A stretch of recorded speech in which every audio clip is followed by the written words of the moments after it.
standing right outside the window. It was a cop that was like lingering around the back of the house. Somebody's in an alley getting punched, and you're like, what the fuck happened? Shooting up drugs in the back room or something. Why isn't there a superhero that has some kind of penis powers? I imagine beating up the person who might be watching or like waiting on me. You're surrounded by strangers, and you're whipping out your good places to do bad things. I would want to be the guy who has to figure out all the thumbnails for Pornhub. It's a dog eat dog world, and it's like, and today I'm the dog eating the dog. Some days you just got to do you, man.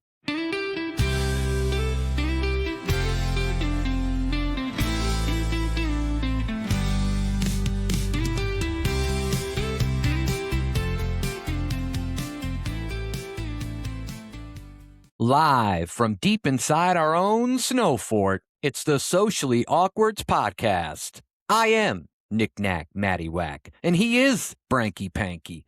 Welcome to the pod, everybody. Today is another wonderful episode. We are going to be talking about social situations and our experiences and how to handle them. We're going over some different kinds of social situations and discussing their impact on our anxiety. So get ready. It's time to embrace our name and discuss some socially awkward situations. Mr. Branky Panky, are you ready to get socially awkward? Sure, I'm a little bit socially anxious right now, so I think I'm in the right state of mind. I think that we do better podcasts when we are just slightly anxious. I feel like if we were 100% prepped and prepared to go, it might not be as good. I don't know, though. Yeah, it'd be too much. It'd be a lot. It'd be too confident and too cocky, and we don't like that kind of shit. I do want to let everybody know that it is currently around 8 p.m. It's January 19th is the day that we are recording this. We are in the middle of a snowstorm, are we not? And it's currently 10 degrees outside, and the wind chill is -3. And they call it wind chill because when I go out there, I say, yo, wind, chill. Just chill. All right. But yeah, it's colder than a witch's titty. I should know because I dated a witch and she had icicle nipples. So I just want to let you know that. Good times. She was pretty nasty, gnarly. All right. So we're going to talk about social situations today. I should just talk like this with this voice. Yeah. Right. Matthew McConaughey coming out of a coma. All right. Yeah. I know this is going to be a great episode. It's a great start already. And it's very good. It's very good. Yeah. We're ready to go. I was going to say it's all uphill. I don't know whether to say it's all uphill or all downhill from here because there's different connotations for What if it's just like a plateau? What do you say? I don't know. Yeah. It's all plateau from here. It's all plateau. It's all the same. What you hear now is what you're going to consistently get. No, there's ups and downs. There's lows and highs, which is the same thing as saying ups and downs. So I don't know why I just repeated myself. Yeah, ups and downs, mountains and valleys with a sideways average, as I like to say. Yeah, sideways. Yeah, that's how the witch's titties were. So look, we're going to talk about socially awkward situations, and I'll tell you what, man. I don't know why it took us so long to get here, because it's in the name, right? We're socially awkward people. We call ourselves the socially awkwards with an apostrophe. And so we're going to talk about some different situations that I just thought would be fun to just kind of discuss how we deal with them and maybe what a normal response is, because I bet you most of ours will not be normal. But what is normal? Hey, normal's in the eye of the beholder, right? Uh-huh. Yeah. All right. So the first thing I want to talk to you about, Mr. Branky Panky, is dealing with neighbors. And I'm going to tell you that I don't go out of my way to meet neighbors, whether it's me moving into a place or them, moving into a house next to me, whoever's the one moving in, I don't bake pies and bring them over. I don't do any of that stuff. The funny thing about me is I'm so skeptical of people, and I believe the worst in them before I believe the best in them. I believe that people can be really bad before I can believe that they're going to be really good. So I don't really associate with my neighbors. I do live next to some very nice Ukrainians. I don't every time I say that, I feel like I'm being racist, but I don't know what else to call them. They're from Ukraine, so I don't know. I feel like Yeah. the And you racist thing said, would be to, like, call them Russians, right? maybe, I don't know. You said Yeah. very nice, like that was like if you hadn't said Very that, nice. then you might assume that they weren't nice. That is So, true. That is yeah. true. But I will say that about everybody, like, anytime somebody asks me about you, I'm like, "Yo, he's very nice. He's a very Yeah. nice guy. Nice guy, yeah. Yeah, he's Nice nice." guy. Contrary to public opinion, Yeah, the and public perception. opinion out there, oh god, don't read those comments, Brandon. It's not good.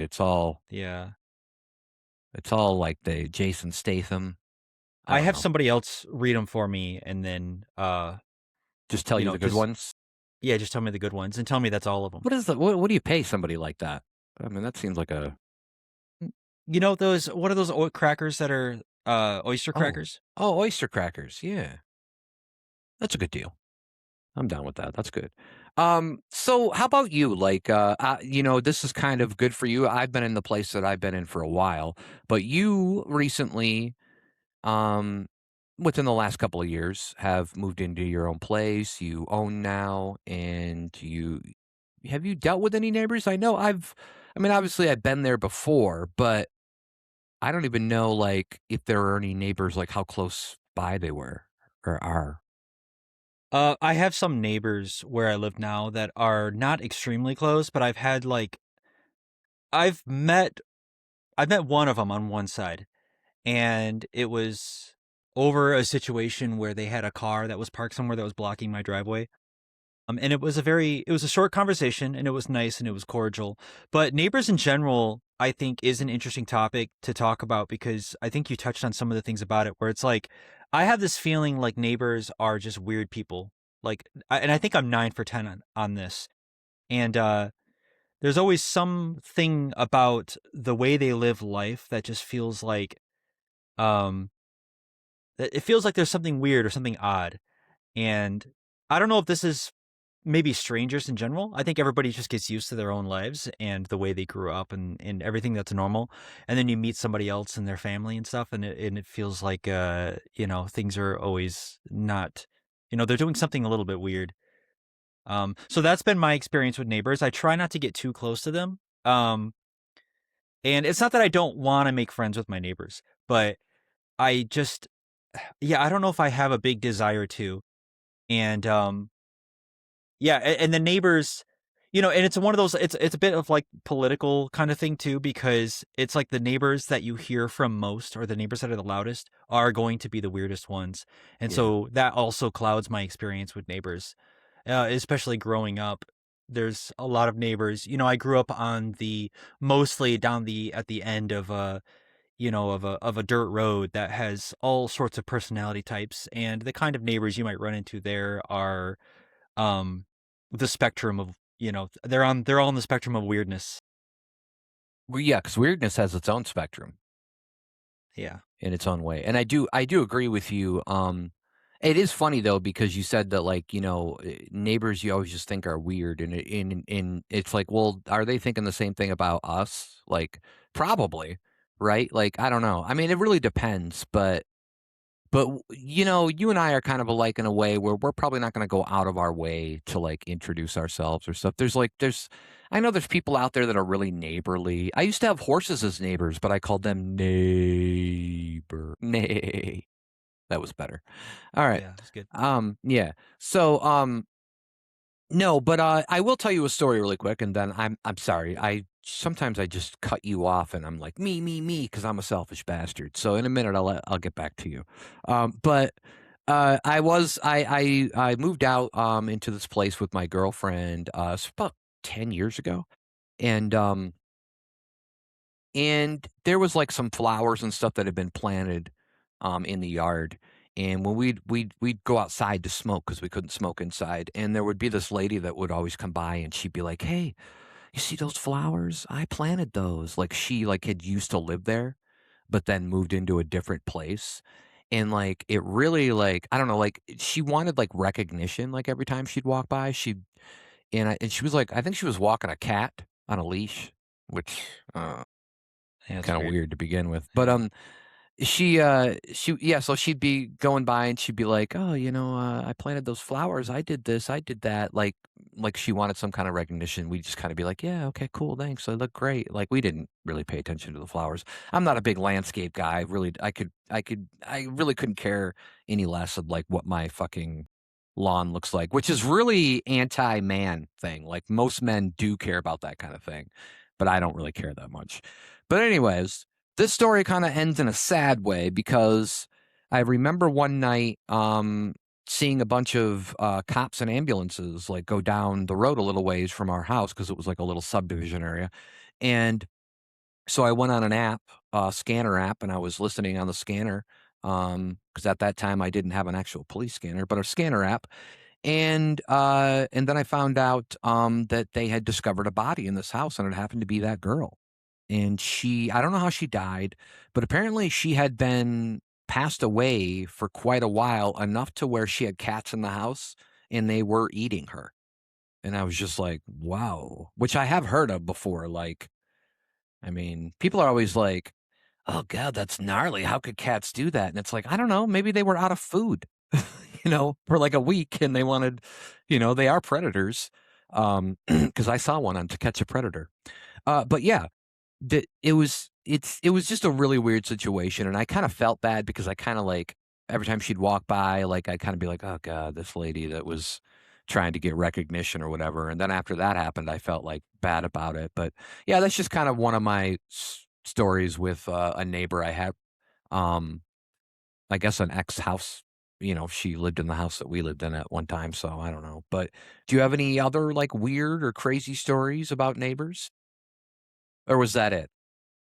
Well, I have stories. I don't know if there's some worth sharing, but I don't have any like, like fancy feast kind of neighbor stories like you do. But That's a good way I to have describe. That's the fancy feast incident is what I call it, because that is yeah. a fancy feast. Yeah, yeah, Yeah. yeah. So, yeah, I mean, I had a neighbor that was I had a neighbor that she used to complain all the time about um oh, I don't know if I should say this, but she was just always having like biological problems, things with her body um that most people don't talk about to their neighbors. Um Can you be things, more specific, please? yeah, sure, like just things hanging out of her that shouldn't be hanging out of her, Oh, and wow. excrements and things like that. Mm. Um and yeah, so she was one of those, like a real well, I don't want to talk too much about her, but I'll leave the rest to the imagination.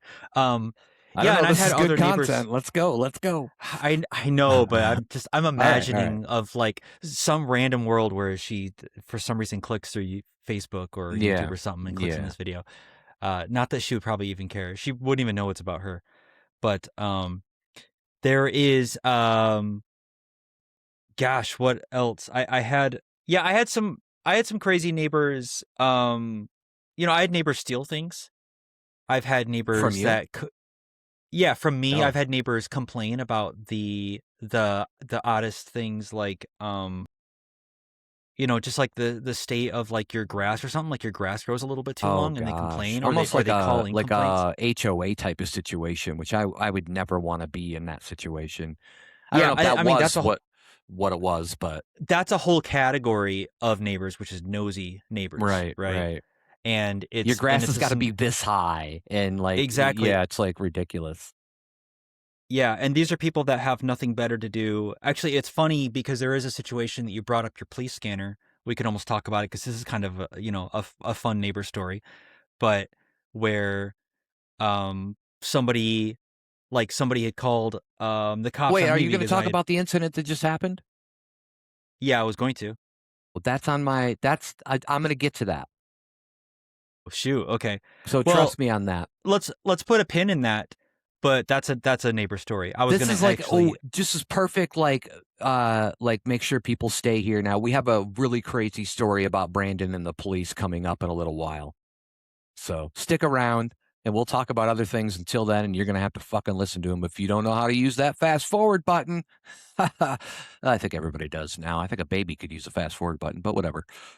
Um, all right. Yeah. So, Yeah, neighbors are they're pretty crazy sometimes, but they might also think that we're crazy. I do have some cool neighbors in front of me that live like where I live now, and they set off like some of those sky farts. I call them sky farts to my dogs so they don't get scared, but they're actually firecrackers on New Year's Eve, and they're really the cool ones. They let them off in their backyard, and they're like the ones that like go pew pew pew. That's how they sound. They're very emasculated fireworks. But they're very like it's really cool to watch. But other than that, like I don't really talk to my neighbors. I'm in a good area. I feel like you're probably in a good area too, where you've got a nice, decent sized buffer. You know, and so but it can be tough, and the last thing I ever wanna do is get into a conflict with my neighbor because I feel like that's a like, I remember seeing, like, Judge Judy episodes where, like, we lived together we've lived side by side for 40 years, and we hate each other, and it's like, "My gosh, man, there's so much more in life than just Yeah. hating your neighbor for 40 years." I know. Well, So actually, I just remembered a story too when you were talking about a neighbor that. Well, I used to live in a house with a bunch of people, but some of the people in the house were frat bandmates of house? mine. A frat house. Well, I've lived in houses that were like unofficial frat houses for sure, just Nice. full of people my age that were going to school, and like five people in a So house. what But sorority did you, pledge to? I think it was triple sigma is what we called it. So you Wait, can isn't imagine it was sorority a girls' thing? Oh, yeah, yeah, fraternity. triple sigma Fraternity. ponytail we called it. Yeah. Triple So Sigma ponytail. I love it. but All right. Steven yeah, Seagal's so everywhere. we would have we would have band practice in this house, and it was in a back bedroom that was well, it was actually in my bedroom. I would have like my bed pushed up on a wall, and then on the other end we would just have a drum set, guitar amplifier, everything, and we would do band practices in there. And we would do it during the day, and there was one day we were doing it, and we saw like somebody standing right outside the window. That kind of spooked us, and we were playing. Wow. Um, and we gone outside the house. We go out the front door, and it was a cop that was like lingering around the back of the house. And so so we get to talking with the cop, and he says that we had some neighbor, and we weren't like real close to neighbors, but we were within probably at least probably a quarter mile. And some people were complaining about the noise traveling. But this is like probably 2 in the afternoon. We were playing midday. Right. There's some distance away from us, but we weren't like playing drums like right at their doorstep. So but they had made a noise complaint, and the cop showed up, and the cop, he said he had spent some time listening to us, like 5-10 minutes before we were even aware of his presence. Right. And when And we he were done, signed you to a deal right then and there. yeah, he did. And now I'm here. Oh, yeah. Um, yeah. So no, the cop said we were fine. He said that he's like, you guys Oh, are just that's playing cool. Yeah. music. Yeah, he was Yeah. like, you guys are just playing music. He's like, yeah, you're loud, but you're not insanely loud. And you're just doing what you're doing, and if you're doing it for like an hour or 2 hours, and it's like in the afternoon, then that's I don't see any problem with it. So that was kind of cool. That was a good Yeah, cop that's a neighbor good experience. scenario. Like, that's like where, like, you get the like, because we're going to talk about this later, Brandon and the cops, where you get like the people that call are really like, because there are people out there like that think I've watched like cops episodes or things on YouTube with body cam footage, and the people will be like, and the people who called wound up getting arrested because they were being stupid about whatever, and then they'll use the excuse like, well, you can't arrest me because I called, and it's like, where is that in the book? Like, what are you trying to do? Like, it doesn't make sense to me. But I like those situations where, because that's a waste of time, in my opinion, of the cops' time, really. But he got to hear some music. It was probably that heavy metal version of that song that you guys used to have that I really like. What was it called? Penis Breath? Gosh, that was a great song. Yeah. I'm glad you remembered. Yeah. Yeah, it was a good song. It was a Yeah. good song. How many copies of that album did you buy? I bought quite a bit, man. I bought quite a bit, mainly because of the scratch and sniff sticker that you had on it. I really wanted Yeah. to know because my penis always smells very fruity and appley because I rub an apple on it daily. But so I feel like that I wanted to smell what a traditional with the breath of somebody who had a penis in their mouth. But there was a Sure, yeah. member of your band that did have that breath. I'm not going to name any names, but his name was Andy Dick, and he was in your band for a minute. Yeah, good guy, real Mm. level-headed kind of individual. Oh, Did you ever smell definitely. the scratch and sniff on the back of the album too? Because we had one. Oh, I missed that one. I did miss Yeah, that one. I forgot it's really about your that one. loss. Yeah, Yeah, it probably is. Yeah. All right. Uh, let's talk a little bit about parties, bars, clubs, things where you have a lot of people kind of partying and getting together, drinking a lot and stuff. Um, because I would personally say that this is the kind of atmosphere that I don't like. This is kind of like a turnoff for me. Like, I'm not a drinker. I'm not a huge drinker. I've only drank like 3 times in my life, and that might shock people because I feel like most of the people that live in this country, or probably even the world, that are of age are drinkers, but of some sort. Like, at least they maybe on the weekends or whatever. Not everybody's non-alcoholic, even though there's probably a lot.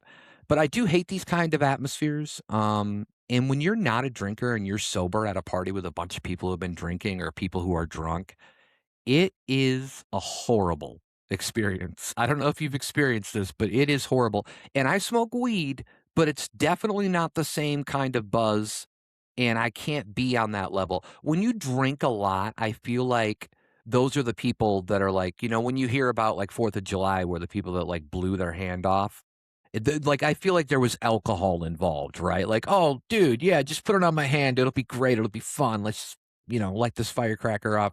Like, that's what happens, when you drink. When you smoke weed, like, you're not first of all, I'm sure there's people out there that are much more sociable or, they're good at socializing when they're high. On certain levels, I am, but for the most part, I'm not gonna be on the level of, like, a drinker. So I really don't like those yeah, scenarios or situations. I was at a bar called the Level 3 Lounge, and I'll go ahead and say, where this was because this was at a casino. It's called Turtle Creek Casino, so I'm sure you're aware of this place.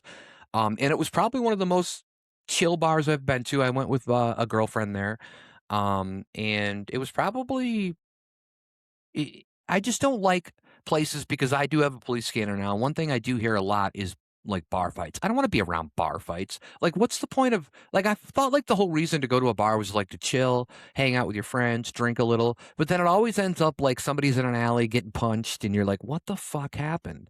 So that's just kind yeah. of like my issue with clubs and parties and bars. And as I go through this, I think people are going to start really realizing how boring I am, but, who cares? What is your, situation with parties, bars, and clubs and things like that? By the way, if I'm hosting a party, it's a totally different situation, but that kinda Yeah. involves the environment and things, and I think that, like, when you're a host, you're not thinking of it from a different point of view where you're going to a party. You're not really having anxieties about that. You're having more anxieties about being a host, but go ahead. Yeah, I agree with the hosting the party, versus showing up at somebody else's party. Yeah. I have had good experiences at parties, bars, and clubs, and bad experiences. The majority of bad experiences usually, are in the bars and clubs category. Yeah. The parties and, like, house parties, I've probably had, like, I would say more like 80% good, 20% bad. And when I say bad, like, I don't know if I've had anything, I've never been knocked out, by, like, some random guy, punching me in the back of the head or something. I've ha I just had parties where it was like, I wasn't having fun. Maybe I wasn't at the level, or maybe I didn't really know people, or I didn't even like the people. Did you drink at these parties or I think most of the time when I'm at a party and there's drinking happening, I have been drinking, Yeah. You have to be on because you have to get on the same yeah. level almost to enjoy it with Yeah, everybody. you wanna get on the same level. I mean, this is a note on drinking separately, I think, but, like, being around people who are drinking and you're not is sometimes can be a very excruciating experience, and, so I do agree, and when you're at a party, and my goal is never to like, I don't wanna drink and be, like, so, like, blacked out crazy um that, like, anything can happen, right? I think that, and I think most people have the goal to drink enough to where they can kind of, like, be the version of themselves they think is more authentic and be that way naturally in front of other people, right? It's a social You lubricant, just yeah, which you is don't how. wanna get into that point where, like, I've had friends who told me that, like, they were, like, peeing in fridges because they didn't know that that wasn't the bathroom, and it's like, why would you wanna get that crazy drunk to where you don't even know Yeah. where you're at? But I do know that there's been a time where you did end up in an alley, and then you woke up with penis breath, and you weren't sure why. Sure, yeah, That was a big party. yeah, That was a it's a Diddy big party, party. right? Yeah, I'm not sure how I'm gonna yes and that one, but, Okay, yeah. we'll just leave that where it is. Yeah, Sure. we don't need to talk about Um, Diddy and his baby oil and how Brandon was there. But let's go ahead. so that's my experience with bars and clubs. I've been to my share of parties. I do enjoy a good party. Yeah, Whether or yeah. not if I'm hosting it or I know the people there, or if there's if there's good people there, even if I know there's strangers, but I sort of know like the kind of type of person that I'm likely to encounter. If if everything sort of gels up with me, then I can really like the atmosphere. I do like a really crazy party too. I think there's like a part of me that Like an likes orgy the or not that crazy. okay. I think more Live like music your is great. live That's music much is really better. great. Yeah, Yeah. that's Yeah. if that elevates a party to Yeah, another and level. I've been to parties where I was part of the live music Oh, and that's that those even were better. always Yeah. yeah, and those that was a lot of Singing fun your too. famous song, Penis Breath. Yeah, there you go. Yeah. People are gonna wanna hear this song, by the way, by the time we're done with this Yeah, episode. what is this? We'll release it. Yeah, Yeah. we'll release it. I'll It won't be Suno or anything. It'll be real. Trust us. yeah, of course. Yeah. Yeah. Yeah. But no, I'm sorry. I keep butting in to do something comedic, and I'm failing you. So go ahead. Um I think I was done. I think I was Were done, you you know, done? My like bad. I could have just waited I 5 more seconds. yeah. Well, clubs, there's something about clubs in theory that I like, Yeah. but in practice, it's like it's never as good as I wanted it to go. I've gone to these big like dance clubs in the area a while back. We used to have a really big dance club here, Yeah. Yeah. and it was and I would go there and in my mind I'd be like, okay, here's how it's gonna be, and then you end up going there and it's like it usually wasn't that way. It was usually a lot more like you just kind of want to leave after you're there or whatever because you're sitting there like the music's way too loud. It's like borderline piercing your ears. Um, you're kind of like I don't know. You're standing around with the boys and you're looking at everybody and you're like maybe you can make your way out to the dance floor if you've made it to your eighth beer, and it's like um. I think that's the typical socially awkward experience at a club. Yeah. So hopefully I'm not alone in that. But yeah, I don't know. Parties, Clubs are weird. They are crazy. I think my success with parties have come from a divide and conquer approach. I think the best experiences I've had where I picked out somebody individually and then I struck up a conversation with them. And I find that like because I always wondered how you could get to a point at a party where you can be like the person where that's having fun with everybody or maybe the center of attention sometimes.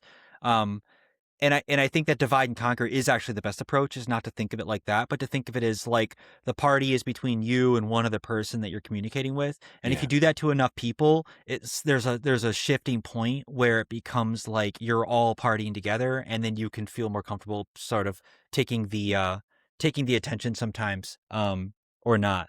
So that's my advice and that's been my experience at parties that I have enjoyed. Well, I actually envy people because and correct me if I'm wrong, but I think that you probably are like me, where you're going to go to a party with a friend. But I kind of there's a little bit of envy for people who can just go to a party by themselves and like not really know anybody, and it's like holy shit, like you're just kind of like this social like pariah or whatever that can like go in and do whatever. But yeah, it is interesting. Also, I went into a club one time and I saw some ham and some turkey and some bacon and a toothpick and, some chips. Uh, I think you're describing a sandwich. that's what it was called, the Sandwich Club. Thanks for that. Okay, Yeah, yeah. it was a good time.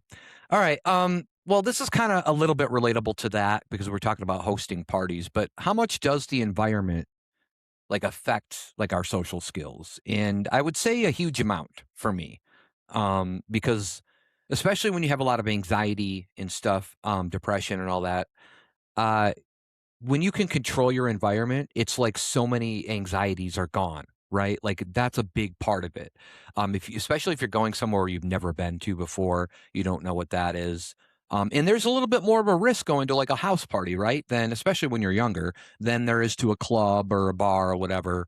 Um, just because there's a little bit more rules and things like that. But Yeah, if I don't have control over my environment, then my anxiety will probably be at like a 10.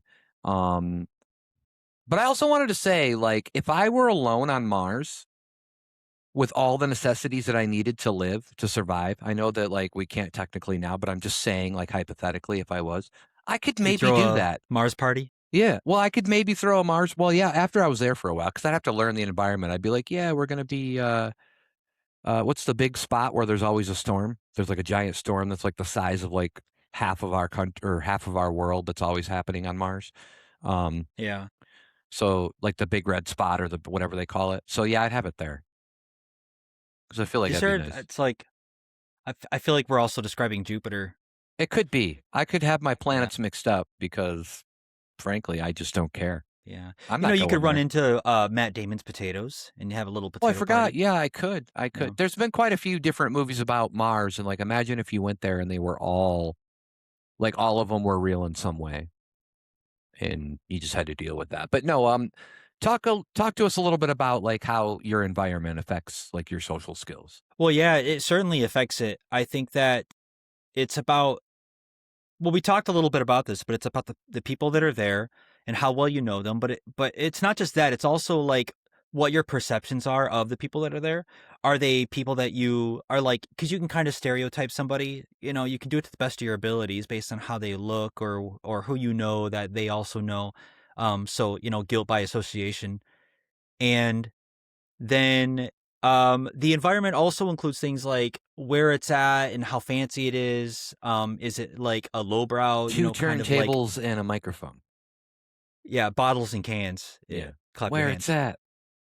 Two Exactly. turntables and okay. I'm sorry. I'm not gonna sing that song And anymore. and I think music is a really, really big factor that and I've thrown my share and been involved in throwing parties, and you can't understate how important music and music selection is Yeah, and what that does. I think that you need to have music. I think music makes it more okay for people to raise their voices. And I think when you raise your voice, there's like a natural, I don't know, like an endorphin that comes from you when you're talking, when you're speaking with like I don't know what you'd call it, a chest voice.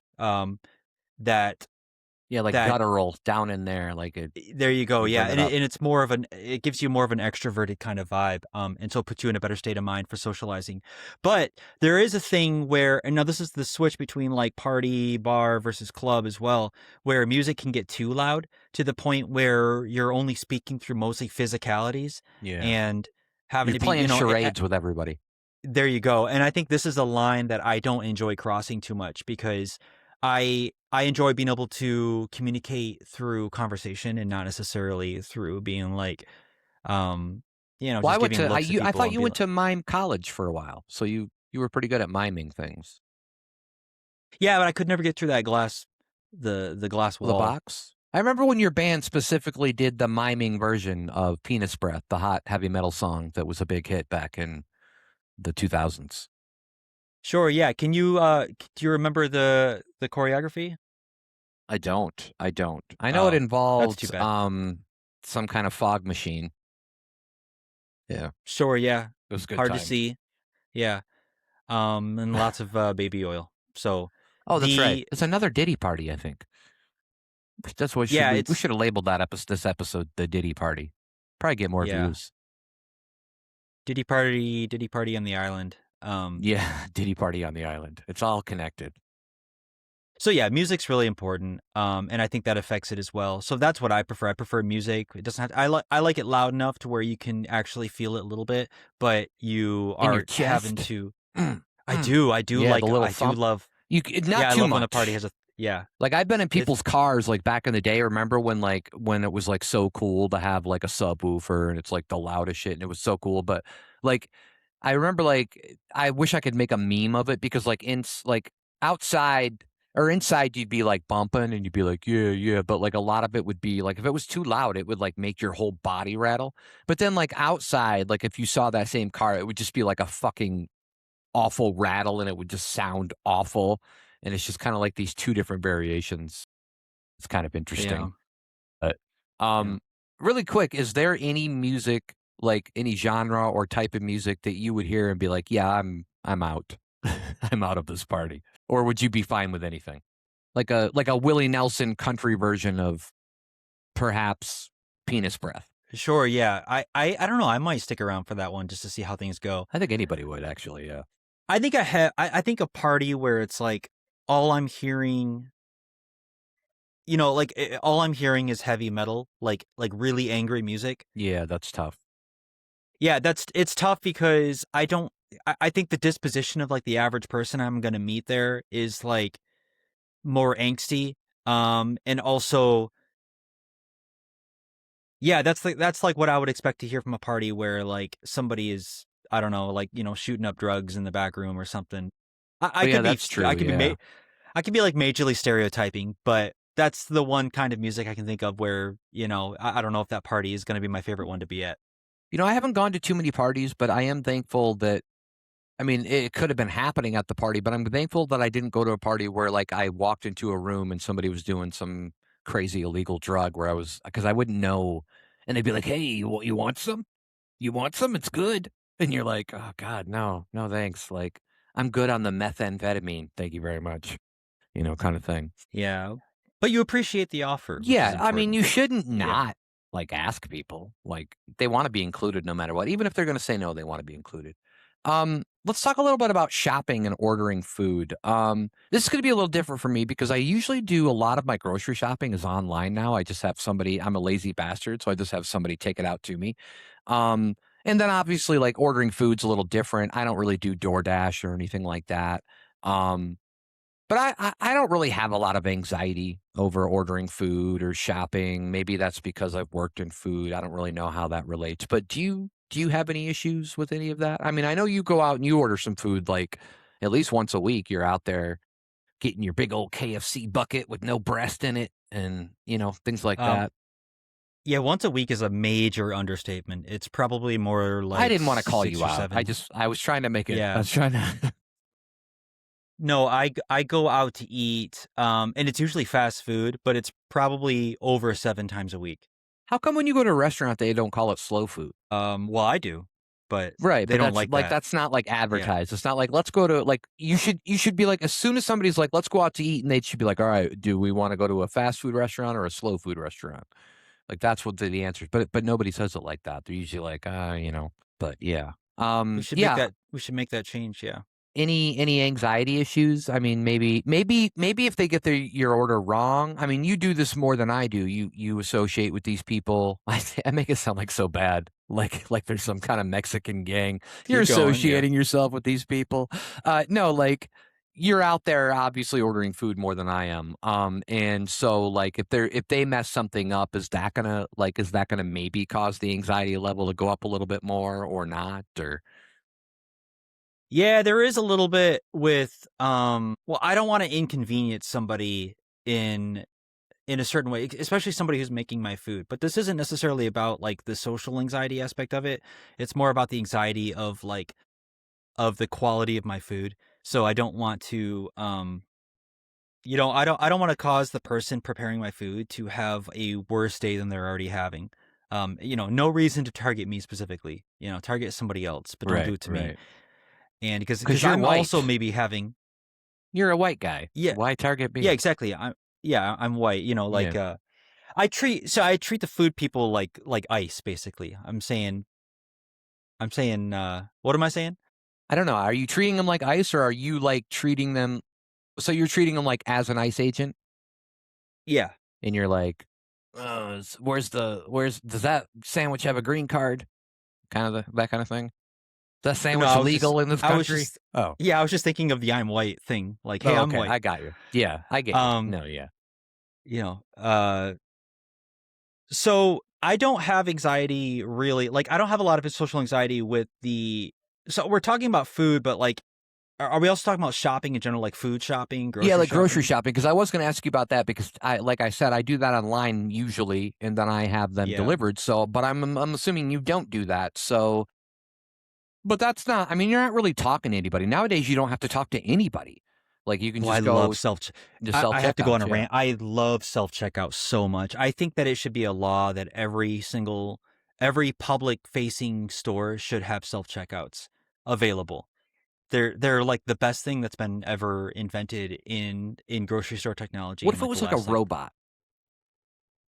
Well, Would it be what better would a or robot worse? do? Like, what What if would the a robot robot do was that literally doing the same thing that, like, the cashier would do? And, like, that's just what it becomes. Like, we just go in and they're all robots and they're I like, guess it's an extra layer of yeah, like you don't like really need the robot, do you? yeah, he's like he's grabbing my food and he's crushing the bread. And I don't know Yeah, why it's a that's he, true. They probably but don't have a you know, and like a very gentle grasp of things, literally, with their I don't physicality. think so. Yeah. I just know everything's crushed. That's all I'm imagining. Every single thing is crushed. My pops are crushed. My bread is crushed. My Yeah. butter's squished out. Squished out So it's butter. not a good experience. Yeah. Alright. Um. So yeah, I love self checkouts, but that's because I think I'm faster than the average cashier. Mm. What about I can bagging? get to a Do you self bag checkout. correctly? Like how you would I do. assume? Yeah, heavy items on the bottom, What? crushed items on Heavy top. items on the bottom? Jeez, man, my school Yeah, sucks. They did not teach me yeah. that. We go pretty deep in my school. We talk about frozen foods get back together, and then refrigerated boot foods get back together, Gotcha. and then dry foods, Where does in the fruit third go? bag. Does fruit go on top? Or is it on the Well, it depends bottom on like yogurt? like Dannon. It depends Yeah, on the fruit. okay. Depends on the name the fruit.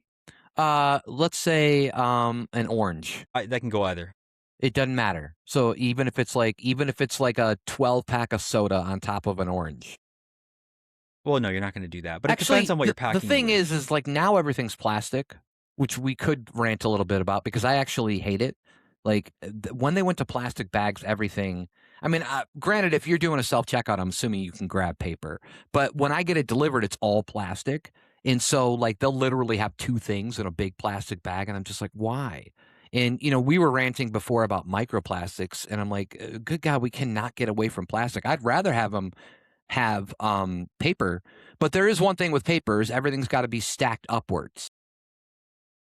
That is where I feel like. So if you had an orange at the bottom of a paper bag and then you had like a bunch of heavy stuff on top or a couple of oranges, I don't know. That probably wouldn't be great. Yeah, but I don't love the paper bags because I don't trust those handles, and I never Do have. you always grab 'em by the handle? You can't just grab Well, them like a real man. I don't Grab 'em on the yeah, I don't grab them by the Oh, handle. okay. Um, I got you. but it's just too risky, and then anything liquidy in them is gonna immediately be, soaking through the bag or dripping somewhere. Yeah. So that's a problem as well. The only thing I do miss is when you used to buy ice cream, and because ice cream used to more commonly come in a cardboard rectangular box, Yeah. Yeah. and Like a Nintendo. now similar, yeah, Yeah, kind of. but Same a little same bit more company. bulky. Same company makes the same Yeah. boxes. Yeah. I don't know. Sure, I'm gonna go with that. Probably. So you get your Nintendo ice cream, Yeah. and and they used to put it into the little, the paper, the cardboard, not cardboard, but the paper bag that was like small, just the perfectly sized bag that you'd put ice cream into. And I think that the paper would be a better insulator for the frozen ice cream, so it wouldn't melt as fast. Yeah, So I did I do enjoy miss that. that. I did enjoy that, except one time I was really hungry, and I just ate it all. The Everything. paper. I ate everything, man. It was one of those days where, like, I got, like, really glazed. We'll talk about different types of highs in marijuana when we do an episode on it, but I got glazed, and that's a different type of high, where it's like you're just above, like, a buzz. You're glazed and your eyes are a little Okay. bit glazed over, and you're kinda, like, couch potato-ish, and you don't really know what's going on. You could watch a movie for 3 hours. You could watch JFK and be like, "What did I just watch?" Like, you didn't even know what Yeah. you were watching. It was I kind thought of you were making another. I thought you were making another Diddy party reference. Honestly, when you said that, so well, I'm glad you. it's coming, much like a Diddy Oh, party. okay. Um, well, let's kind of more with kind of in line with shopping and stuff. Let's talk about waiting in long lines, which does it's not always like this probably wouldn't happen too much in shopping unless it's like a busy day, like a Black Friday or something. Because I'm certainly not a Black Friday shopper, but I will avoid long lines like a Diddy party for sure. But The Black Friday thing, like, I guess we can talk about that for a minute. I don't know how you are, but there are people out there that that's kind of like a high for them, right? To like go up and get up in the morning, or some people are camping overnight, in trying to get a deal or whatever, and like they really like like they get like a euphoric surge over that somehow. Where I'm just like, I don't care. Like, I don't want to. That's too much work to just go get something that could be the same price in like February or March because they do deals all year round. In But how do you feel about long lines? Have you dealt with maybe at like a concert, or maybe at like a theme park, or I don't know, something like that, where you've had to you would have like, it might be hours before you know. Yeah, I mean, so long lines, I hate long lines. I will skip them if I can. I have not shopped before because a line was too long. Oh yeah, And definitely. sometimes you Just can just walk right tell. out. Sometimes Yeah. just a exactly, and sometimes just the conditions of the parking lot will be enough for me to say I'm not shopping today. I guess I'm buying everything tomorrow. And however, if I'm in a long line, I'm really good at getting into a zen state where I just accept it, and I try not to hate the people around me that are in the line, and I really try to do a good job of not blaming the person who is like at the end, like the person who works at the place who's at the end of the line. Definitely. It's You usually know, just because they're understaffed. It's exactly, yeah. Because I've been in the reverse situation where I've been that person where I was ringing people up and there was a line. Working on Black Friday in retail has given me this experience where there's a line that just stretches all the way to the back of the store. I used to work at a J.C. Penney, and there was a good Black name Friday drop, where bro. we yeah, yeah, well, I'm I'm pretty proud of it. I worked at a Um PB Nickel. our Arizona jeans used to be buy one get one for a penny, but Wow. They but if definitely somebody don't do just that bought one, anymore. yeah, if somebody just bought one, we'd give it to them half off, which was like a little hack, Oh, you only which give was them nice. half the pants? Yeah, Just the just we bottom would cut half the or crotch the part out. top half? The crotch Just part, the crotch as I was part? Oh, so saying. they're like little Yeah, skirts, little shorts. Gotcha. uh-huh. Okay. And so so the line would stretch to the back of the store, and so I would just have to get into that state where I was like, I'm only gonna work as fast as I feel like working, and Right. people are gonna get through the line at whatever speed they do. Yeah. So yeah, I think that experience has given me an appreciation for being in the opposite What if side of it. sorry, I was just gonna say, what if, like, those places, all it was self-checkout and those lines were that long? Would that drive you fucking nuts then? Would you suddenly be against the self-checkout? No, I wouldn't. Oh, No, I you'd be wouldn't. for They're it always still. faster. Alright. No, I'd always be Even for it. Have you ever gone but to you're saying that you're faster than most of, like, the cashiers that you have to deal with. But not I everybody's think gonna that be that self-checkout way. that's true, but I think the self-checkout is also faster even with even the general population checking themselves out. Oh, I check myself out all the time. Yeah, that's why you got all those mirrors around you. Yeah, and I have a I need that. self-check out that I do. Yeah.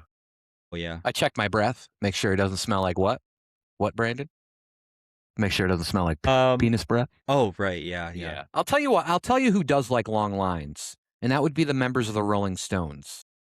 But I am talking about cocaine and not they like long lines of cocaine, I would assume. I would feel like that if you're addicted to cocaine, that you would be for long lines, right? Sure, although I would imagine it could be fun to have, like, 100 short lines. Yeah. Yeah. Also, I wanna say that, it's better to be understaffed than to be understaffed.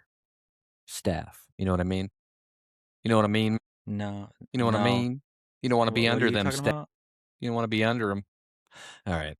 Oh, like Gandalf's staff? Yes. Because you don't That's what he yeah, calls because his it's like penis. Yeah. there's like lightning shooting out of it, Oh, right? yeah. That would be crazy. Yeah, Yeah. there's no Lightning has superhero. a Why isn't there a superhero from DC or Marvel that has, some kind of a penis staff? powers? Oh, um, I think that Mr. Fantastic guy might have some That's right, powers he like does that. have some kind of, yeah, he can do some things. Um, I will say that I don't like theme parks, I don't like roller coasters, I don't like fairs. I'm really I'm single, by the way, ladies, so if you wanna get with this boar, and not the boar that you usually getting with at a Montana farm. So bonuses, you're not gonna be trying to drag them to all these That weird is little true. I'm gonna be crazy very chill. Except if they like that extroverted shit, I would events. yeah.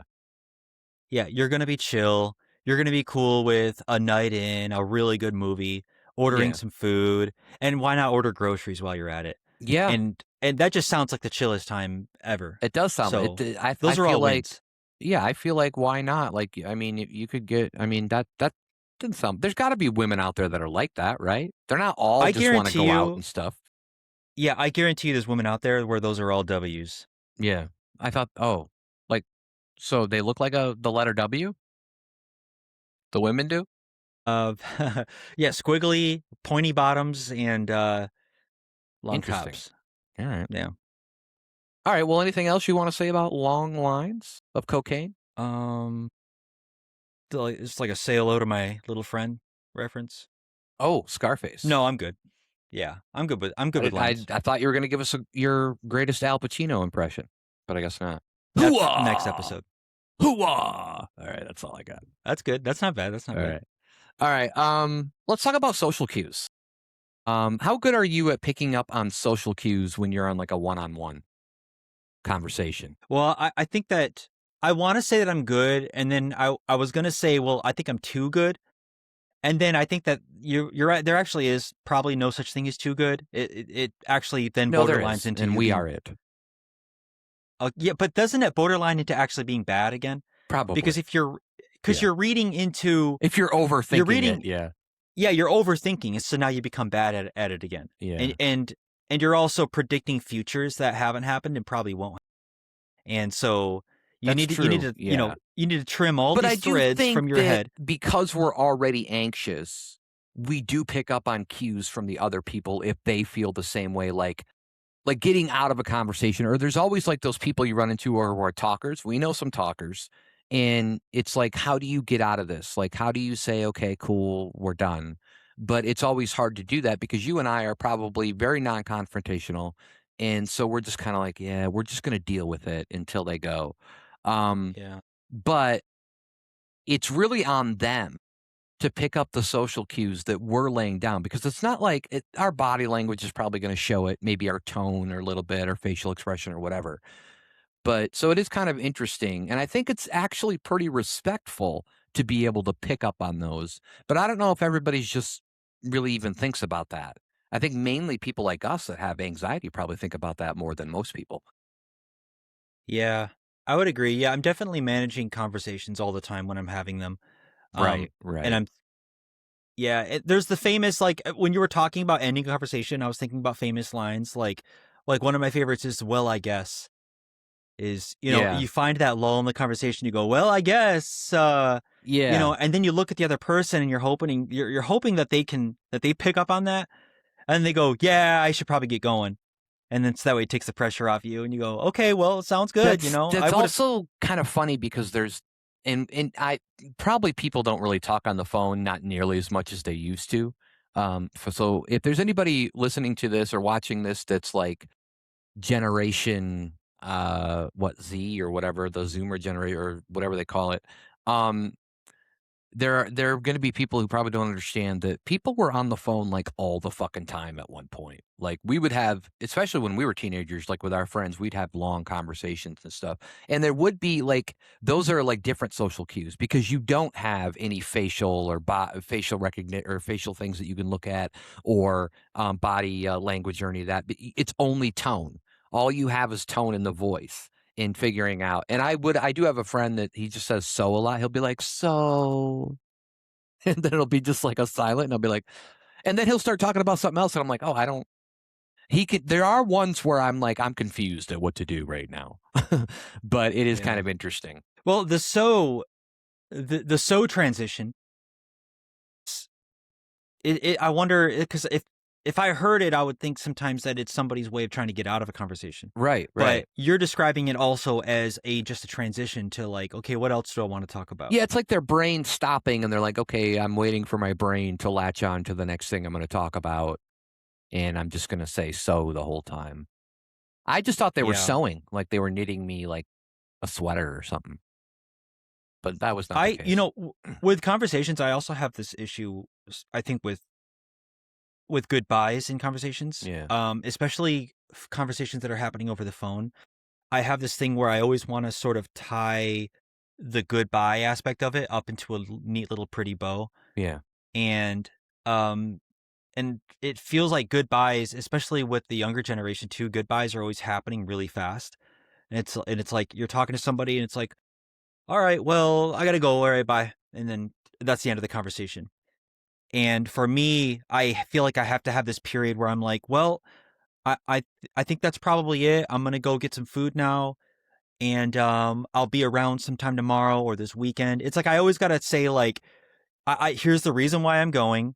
Right. Here's a window of maybe the next time I'll talk to you, Yeah. and I hope you are doing okay between now and then, and I hope that the next thing that you talked about you were about to do goes well for you. Yeah. And I will talk to you later, and goodbye. Which I don't think And would that ends up work out very well in a police situation. I feel like the more you say around the police, they'll be like, "Wow, I just gotta keep talking, man."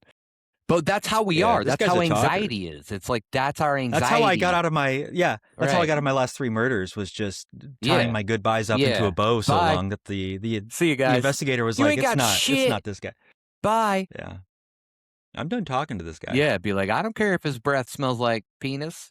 Wasn't us. We're not that famous heavy metal band. What was your guys' name, by the way? It was, you know the Long John Silvers? Yeah.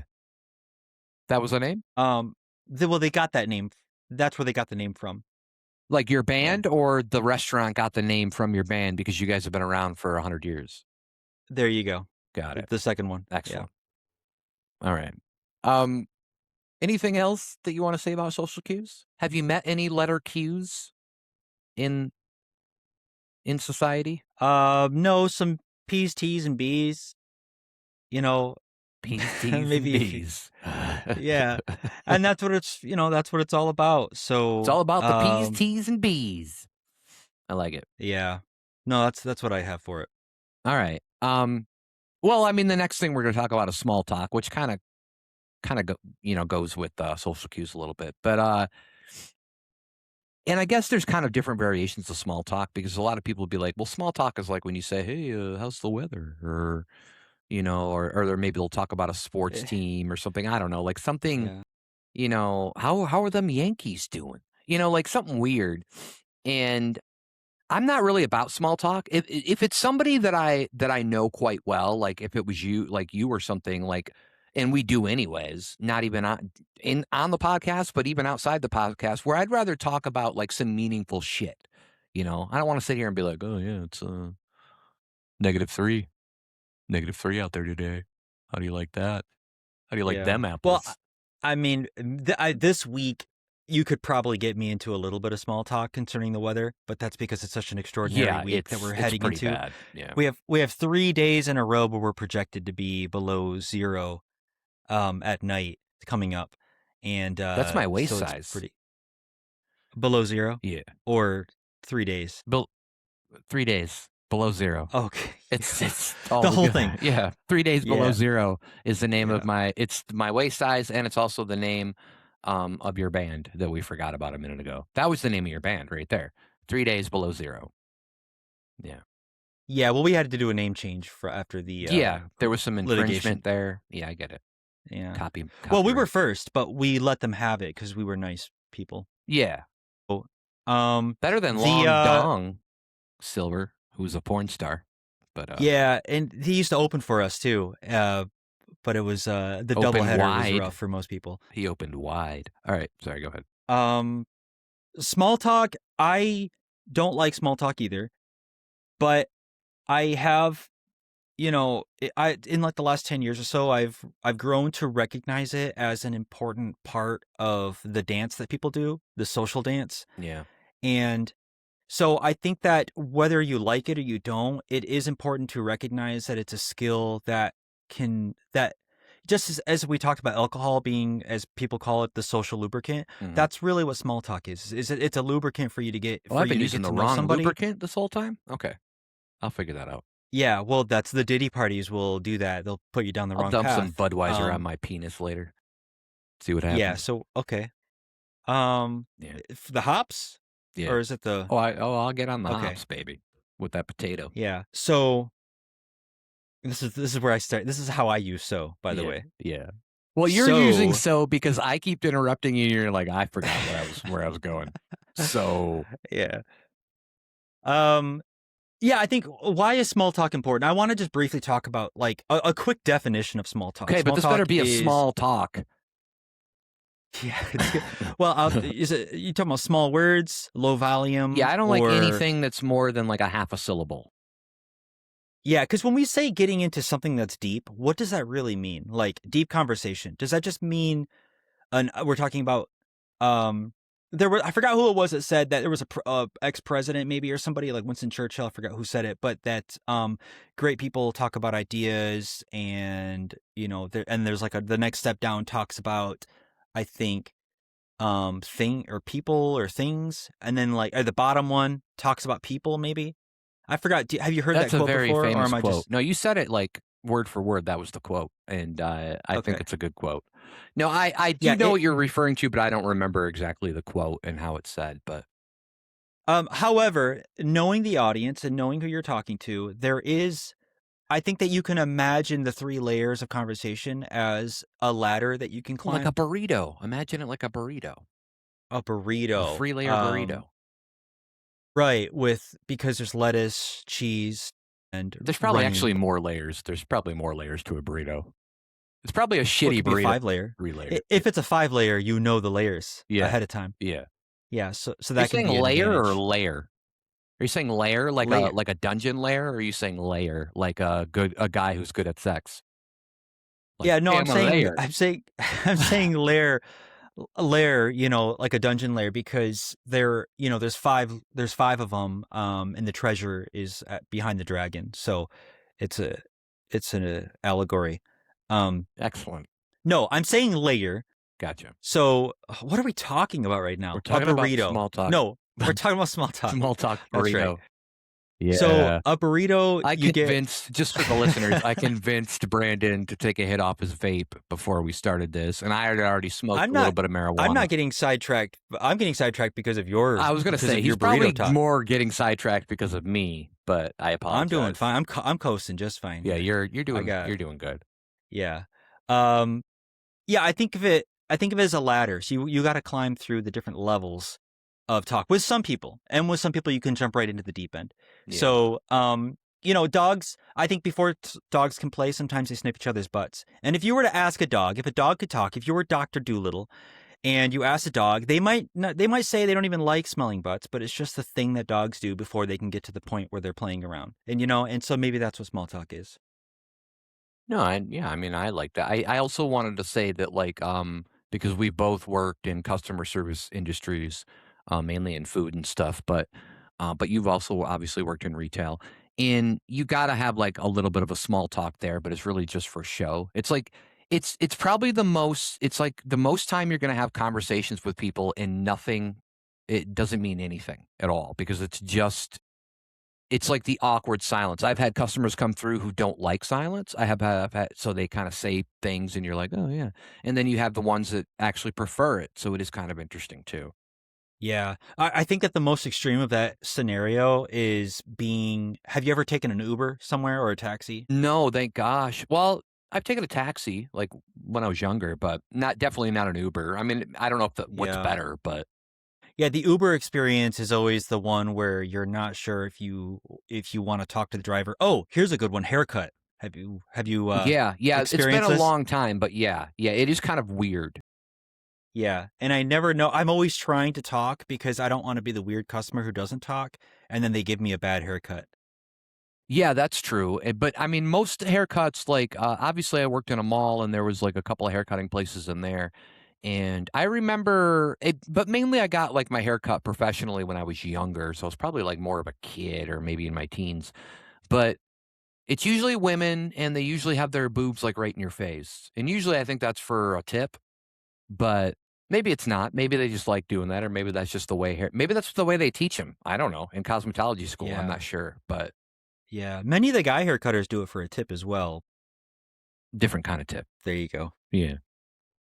They put their balls in your face. I almost was gonna say they put your balls in their face, which I feel like shouldn't be done unless there's consent involved.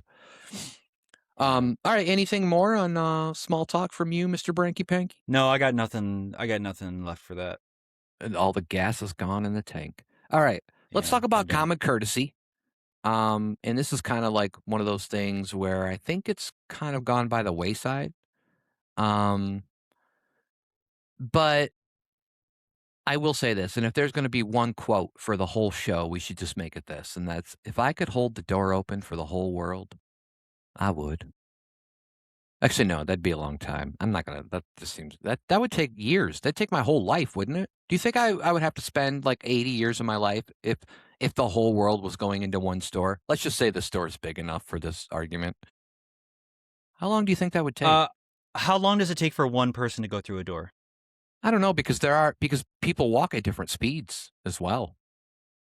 So like when I used to be like, people used to call me like the cocaine legs, because I would walk, I like in the mall, like people that would be with me, they'd be like, "Why are you walking so fast?" I'd be like, "I don't know, that's just how I walk." Yeah. But some people will Okay. be really slow and they'll probably like lollygag or they'll slough it in. What's a? I want to mathematically deduce this. It's like three Oh, we're seconds getting per into some person. You Silicon think? Valley shit. Okay. Yeah, that's right. Yeah. Yeah, Let's yeah. do So three this. seconds. All 3 right. seconds per person. Okay, 3 seconds. For Is that fair? Do you think? Oh, I Because think people so. are going to be faster than that, but then you might have a Yeah. couple And where are we wheelchair at? We bound at 8 people. billion? Little over 8 billion? Let's just say I think 8 So billion is fair. it's gonna take 24 billion seconds for everybody to That's walk right. through the 24 door? billion seconds. So I that don't divide that by 60. That's the furthest that my math goes right now. Where's the Yeah, you need a calculator? what is those things I called that calculates things? Oh, yeah, it's called a I got it. calculator. Yeah. That's right. Yeah, 24 billion seconds. That's million, and that's billion. Yeah, there's a lot of That's divided zeros. by 60. Yeah, divide that by 60, then you're gonna get, So we're talking about 400 million minutes, oh boy, so divide and that we by divide that by 24. 60 again. Wait, why are you It was dividing? minutes, right? Yeah, you got, We need hours first. oh, yeah, my bad. Yeah, I'm sorry. I'm skipping a step. I'm trying to get in there, yeah. All right, so now we're at 6 repeating, but this is 6 million. All sixes repeating Oh, gotcha. divided by 24. Right? This is Yeah, the hour. We want days now divided by 24. 77,000 days. This is longer than a lifetime. I can already tell. yeah, This yeah. is days. We divide this by 365, Well, technically it's and we're 365.25, but we'll just do the oh 365. shoot. Okay, Yeah, yeah. no, you're good. We'll just round it down. So 761 years To to hold get the through door open one for the door. whole world. That's correct. I think Yeah, my arm would fall off. and now make sure you add 3 seconds to this because you yourself have to go through the door Fuck when that, you're I all ain't done. going in there with all those people. Is this like the "Give me a Coke" Actually, joke? I'm just gonna lock him in there and be like, "Yay! I'm the last person around in the world. I'm gonna go jump on a It's the door to trampoline." heaven. The Yeah. door to All right. um Well, we got way off track there. But what do you think about common courtesy? Do you think it's a lost art? Because I think it's a lost art, kind of like chivalry. It's kind of like, I mean, it's still there, but I think that it's just not. A lot of people I think probably for wouldn't other even know. yeah, I think for other people it is a little bit of a lost art. But I think with myself it's a little bit of a it's a little bit overdone sometimes though too. Because you do have to you do have to take care of yourself and you don't want to be a doormat for the world. Like you don't want to actually hold the door for the entire world Right, right. because the whole reason why you walked up to the door was because you wanted to walk through it. And I think you deserve to walk through a door if you walk up to it. And you have the power to open it. I will for like older gentlemen and ladies. I will hold the Yeah. door open, What but I do is I try to close it as fast as I can behind me, and then usually yeah, if there's a wedge or something, it's I'll like a kick that game. Yeah, underneath it's it. fun. Yeah. Yeah, I've read about you. So You've been on the news a few times.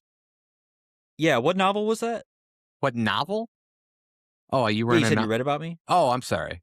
That's right. I didn't read about you on the news if I was watching you. Good catch. Um, yeah, it was to kill a mocking turd. That's yeah. That was the one Yeah, actually. it was a Yeah, good New York Times good bestseller. read. Yeah. Um, so why are we talking about it? We're talking about common courtesy. Common courtesy, yeah, it's a little bit of a lost art, I think, on most people.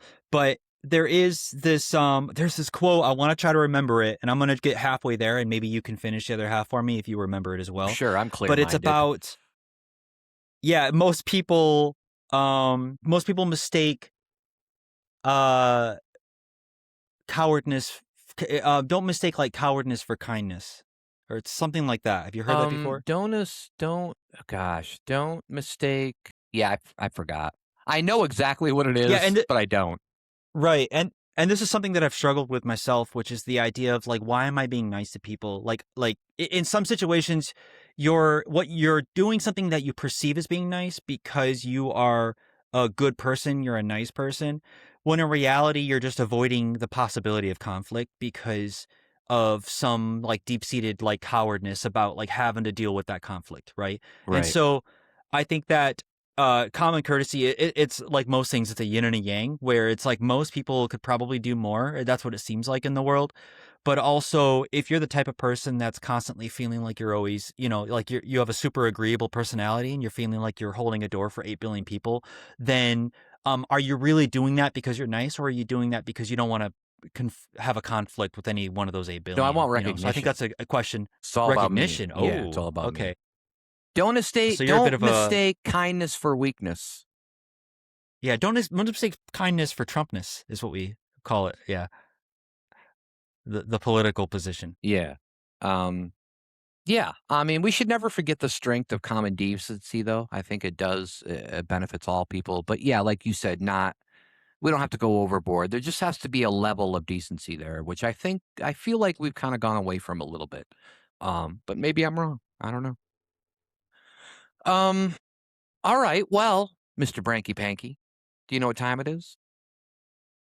So It's time for our fake sponsors. Excellent. We are fake sponsored by Texit, the leading provider of fake urgent text messages that rescue from ugly dates, boring parents, and even your socially awkward self. Texit provides you with the perfect exit strategy. Texit. Leave with dignity. We are also fake sponsored by Taint and Ain't So Crotch Gel. You got an itch down there you just can't scratch? Do your low balls smell like coleslaw? Are your butt tracks sticking to your nutsack? Then you need some Taint and Ain't So Crotch Gel. Taint and Ain't So Crotch Gel. It's like a tic tac for your dick back. All right, those were fake sponsors. Brandon's been waiting for the Taint and Ain't So crotch gel. He uses it daily, and he really wanted to make sure we got that product out there. So, it's time for a new segment, which I realize now is basically the same as our airing of grievances segment, but named something different. And this one's called Random Rants of Madness. We have a wonderful person, some homeless guy that I paid on the street with a few Tic Tacs, and he made this for us. Yeah, so kudos to him. He's a troll that lives under a bridge. So, Random Rants of Madness. Brandon, what random rant would you like to go mad about today? I'm gonna go mad about morning people for a second, Mm, and here's what I have to say about morning people. Okay, I have to say that morning people are too judgmental, yeah. because if you wake up at 5 a.m., suddenly you think you're morally superior, not well rested, not productive, virtuous. Like you fought a war and came home with a purple heart made of oatmeal. They'll hit you with that tone too. Oh, so you slept in. Yeah, I did. I slept in because I'm not trying to cosplay as a farmer from 1840. And the weird part, they don't even do anything important at 5 a.m. They'll be like, I've already been up for 3 hours. Okay, doing what? Staring into the void? Drinking lemon water? Writing a manifesto about gratitude while their children quietly fear them. And they always ask you, what time did you wake up? Like it's a background check. Like they're not asking for information. They're asking, are you a good person? And if you say noon, their face does that thing like they smelled a dead mouse. They're like, wow, must be nice. No, it's not nice. My body just doesn't update at the same time as your calendar app, Susan. Also, why do they brag about it like it's an achievement? Congrats, you woke up early. You did the easiest thing a human can do: lose consciousness and then stop losing consciousness. If you want to impress me, wake up at 5 a.m. and pay your taxes without crying. Wake up at 5 a.m. and don't send an email that says, per my last email, like you're a hostage negotiator. Stop acting like sleep is a character flaw. I'm not lazy. I'm battery powered, and you're judging me because I charge at a different wall outlet. Nice. I will say this, that when we do some of these segments, there seems to be an ongoing theme with you about morning people that wake up early in the morning. So I'm wondering, are you having issues with people like, that get up in the morning and they're saying these things to you? Or is this just something that you've had to deal with in the past, or you just, or because you're really passionate about it? Yeah, I think I just have this it's you know what? I don't actually have I don't have anything against morning people. Right. I love morning people and I love what they bring to the table for society. I just actually want to be an advocate for the night owls because I think that morning people do get respect and they're not bad people, but I think that night owls are also not bad people. And I think that they should get an equal. Now, I don't mean more respect. I mean at least an equal amount of respect. I think Yeah. there is important things that you can do in life. There's important things you can do for society, and you can do all these things and still wake up at noon every day.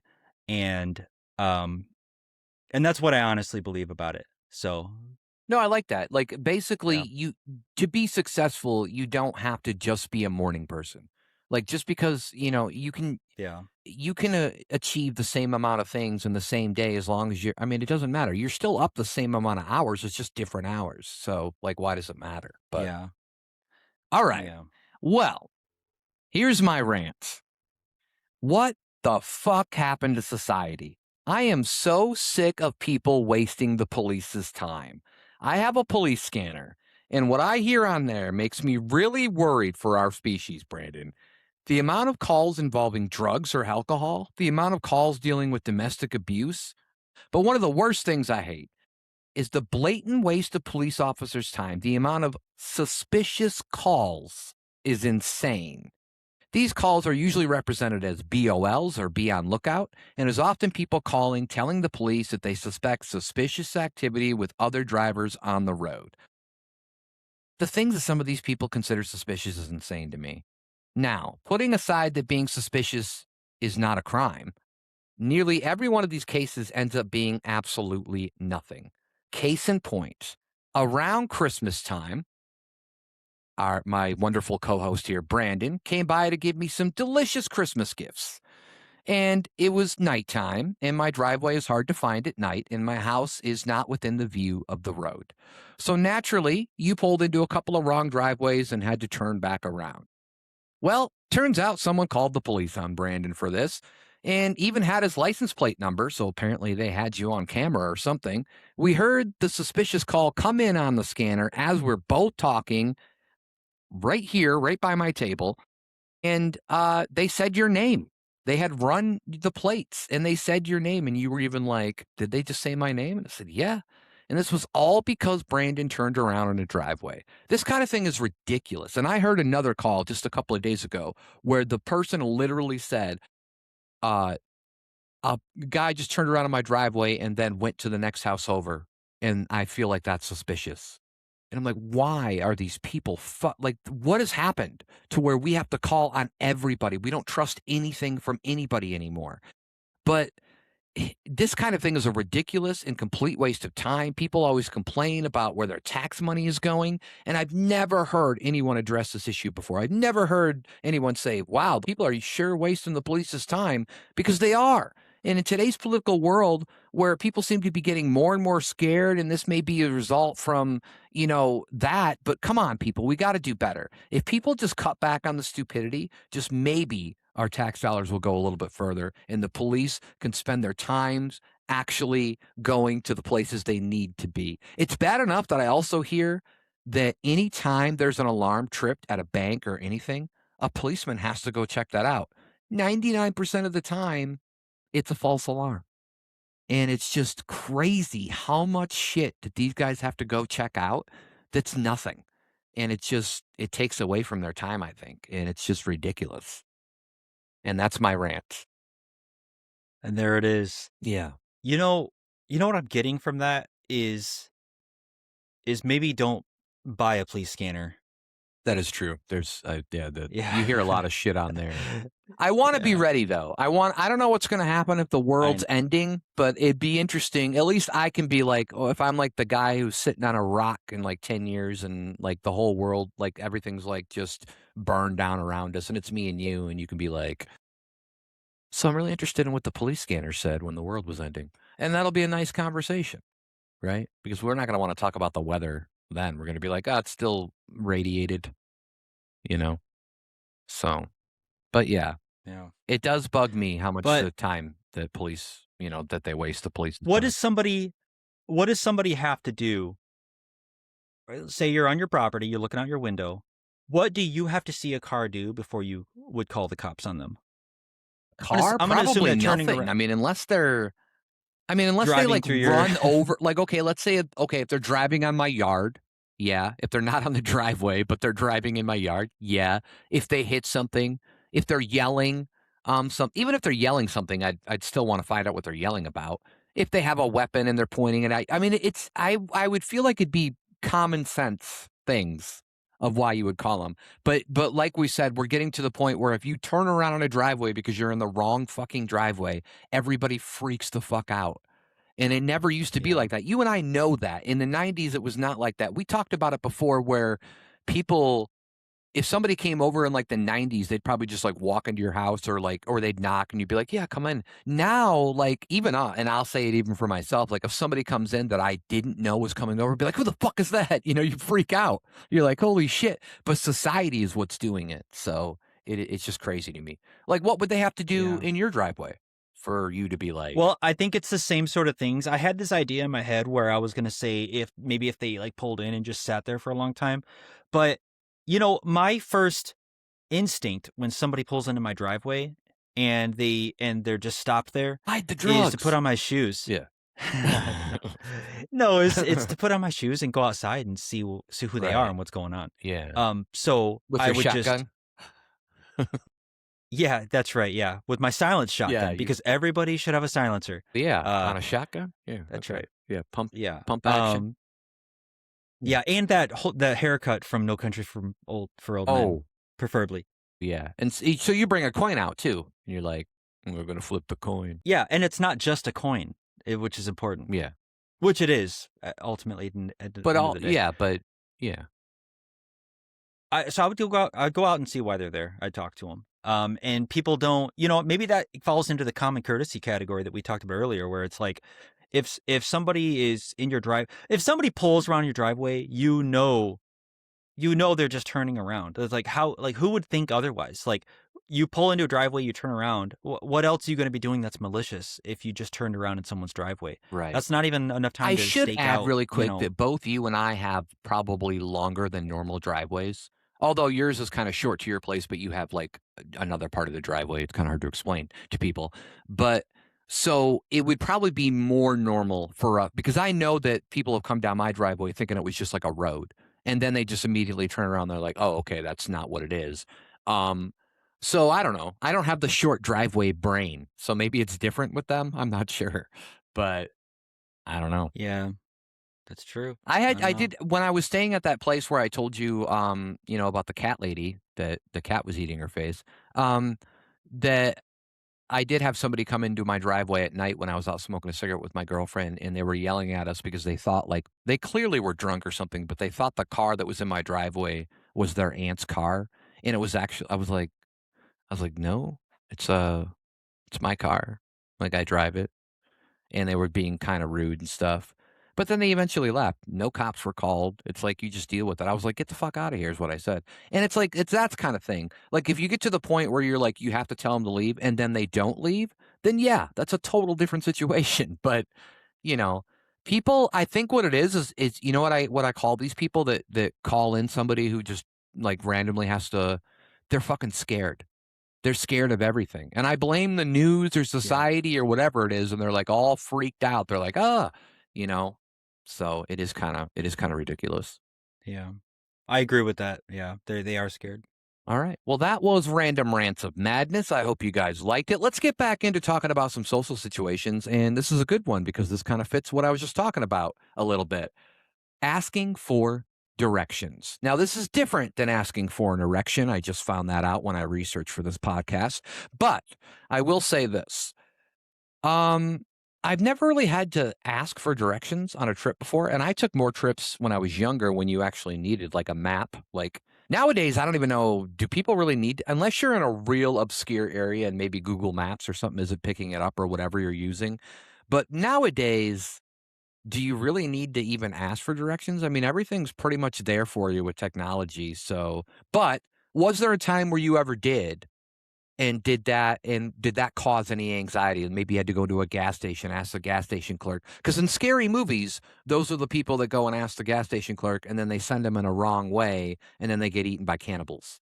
Yeah, and that's true. Yeah, I don't remember. I think there are experiences where I've asked for directions, and there might be some anxiety. I think there's like this common trope where like guys have anxiety about it because like you're supposed to know where you are and where you're going at all Like they times. don't want to do it. It's like it makes them less of a man to like Exactly, yeah. to ask I've for never it. had that issue. Right. Mine was just like I don't want to because like if I talk to a random stranger, what are they gonna think? Are they gonna think like are they gonna be on guard and wondering like if I have any ulterior motives, if I'm gonna rob them or if I'm gonna be crazy?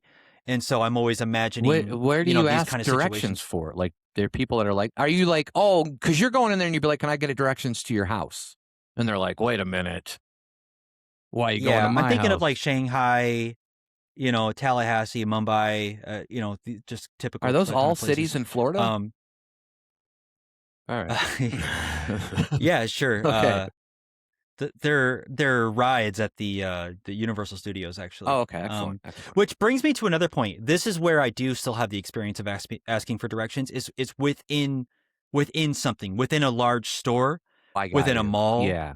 within an airport. Because you can't read. These and it's a similar situation where because I can't read and I can't talk either, so Yeah. I'm just pointing. Mime school, man. Yeah, Yeah. and the glass wall Which won't let way? me through it. Yeah. Yeah. So usually they there's a little bit of anxiety there because in those situations you can't find an employee all the times because everybody's so understaffed nowadays. So a lot of times I'll have to ask somebody and just hopefully it's a customer who's been there long enough to know Who's like in that like self which checkout aisle. now, huh, Brandon? You can't ask the self checkout where things are. Well, I'm not going to go up to the cashier and sure, I guess you could, Well, but yeah, I think that's I was true. just in like Walmart the other day and I asked somebody like if they knew which aisle like totes were on or something because I was like 2 aisles away but I couldn't find it or something. And it was a customer that pointed me. But that's because in stores like that, you're not finding employees every other aisle. Yeah, some of the unless customers it's like I usually go into Walmart and I'm like, which aisle are the walls down? And they're like, the outside aisles. huh? Yeah. That's it. Is that an Don't buy immigration? walls from Walmart is what I'm trying to tell people. Okay. Yeah. I thought you were making an immigration observation. Oh, And no. No, it wasn't. I do drink iced tea though. Does that make me anti-immigration? No. it just further solidifies your racism, but we don't have to, Yeah. All right. get into that. What about like have you had the situation where like you park and you're in like maybe a mall or something or a big place for a while and you're in a big parking lot and you get out and you forget where you park? Or are you pretty good about not that?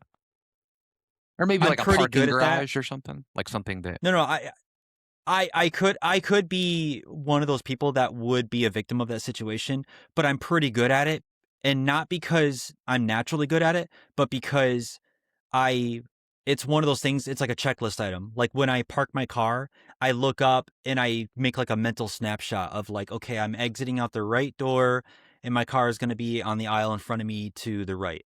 And I will and I have a habit of making that mental snapshot every time I park somewhere where well, I think I they could have get like little lost. things at the end of them where they have like they letter the Yeah, rows or whatever, right? A B C D E F G. Yeah. Yeah. And that's just me going through the alphabet, but they also do mark the places too. Well, you got to do that every once in a while so you don't forget it. Yeah. Yeah. And I can never find where Elemento is. It's sad. No, I saw an Elemento one time. Scariest animal ever. Yep. Scary. Is that the one of those gremlins? Yeah. Yeah. And they talked. They were talking to me.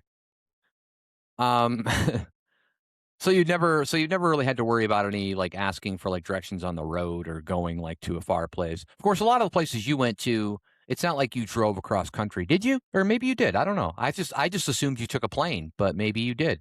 Yeah, I did. I've made drives. I've driven to Texas from northern Michigan to the heart of Texas. The heart of Texas. The heart. Yeah. Where exactly is the somewhere heart in of Texas? It's Austin. It's like in the middle. I don't know where it is, but I'm talking about. That's pretty close. Austin. That's like in the center, pretty much, Yeah. right? Yeah. Let me ask you this. It's vertically in the heart, but go ahead. What's that? No, go ahead. Well, horizontally, it's more right of center. But we're doing the hokey pokey or something. And turn yourself around. Yeah. I did want to say if you've ever been on a plane and the pilot came back and asked you directions to where you were going. Has that ever happened? Yeah, that usually happens, but they can just tell from the way I'm dressed and my demeanor that I'm a pretty good guy about knowing those things. That's good. Yeah, from no, well, let me get back because I drove also to California. Okay. And that was in the days of MapQuest, and I think I printed off like all the sheets and the papers that I needed to get from where I was, which was like somewhere in Michigan, all the way to Southern California, and that was a gnarly drive at that point in time because I was maybe 21 or 22. That was like the first time. To the listeners what gnarly means. Gnarly starts with the G, ends with the Y. Very good. Yeah. A lot of people wouldn't know that. And there's an NARL in the middle somewhere. That's a good definition of gnarly. And it means wild, crazy. In some senses it can be like even like gross or maybe out of pocket in some way, but like you could have a gnarly cut, a gnarly bruise, or you could do a gnarly thing, a gnarly trick. If you're a skateboarder, you could do a trick that maybe goes really high up in the air, something where if you mess up, you're really gonna you break your neck. So it's a gnarly trick that you're doing. I don't know. I'd imagine I think surfers use gnarly. Yeah, and you're just talking about catching a really big wave, and it's about speed, height, momentum, and this is great. And intensity. Man, I should just ask you words all the time of what you made. Like you're nailing it. And honestly, I didn't mean to like cut you off with the gnarly, but I was thinking, I'm like, do people say gnarly anymore that are like younger than us? Like, do they even know what that means? So I thought maybe I should just stop really quick. Now they like, know. Yeah, they know. Yeah, we're bringing it back. Yeah. All right, but yeah, so you had a trip out to California. Was there anything else? So like, did you have to? Were you like you stopped in Colorado and you're like, where's California at? And they were like, it's west. Yeah, that's basically what happened. Yeah. Gotcha. No, I had papers. I printed out the MapQuest papers. You had papers so for the ice people.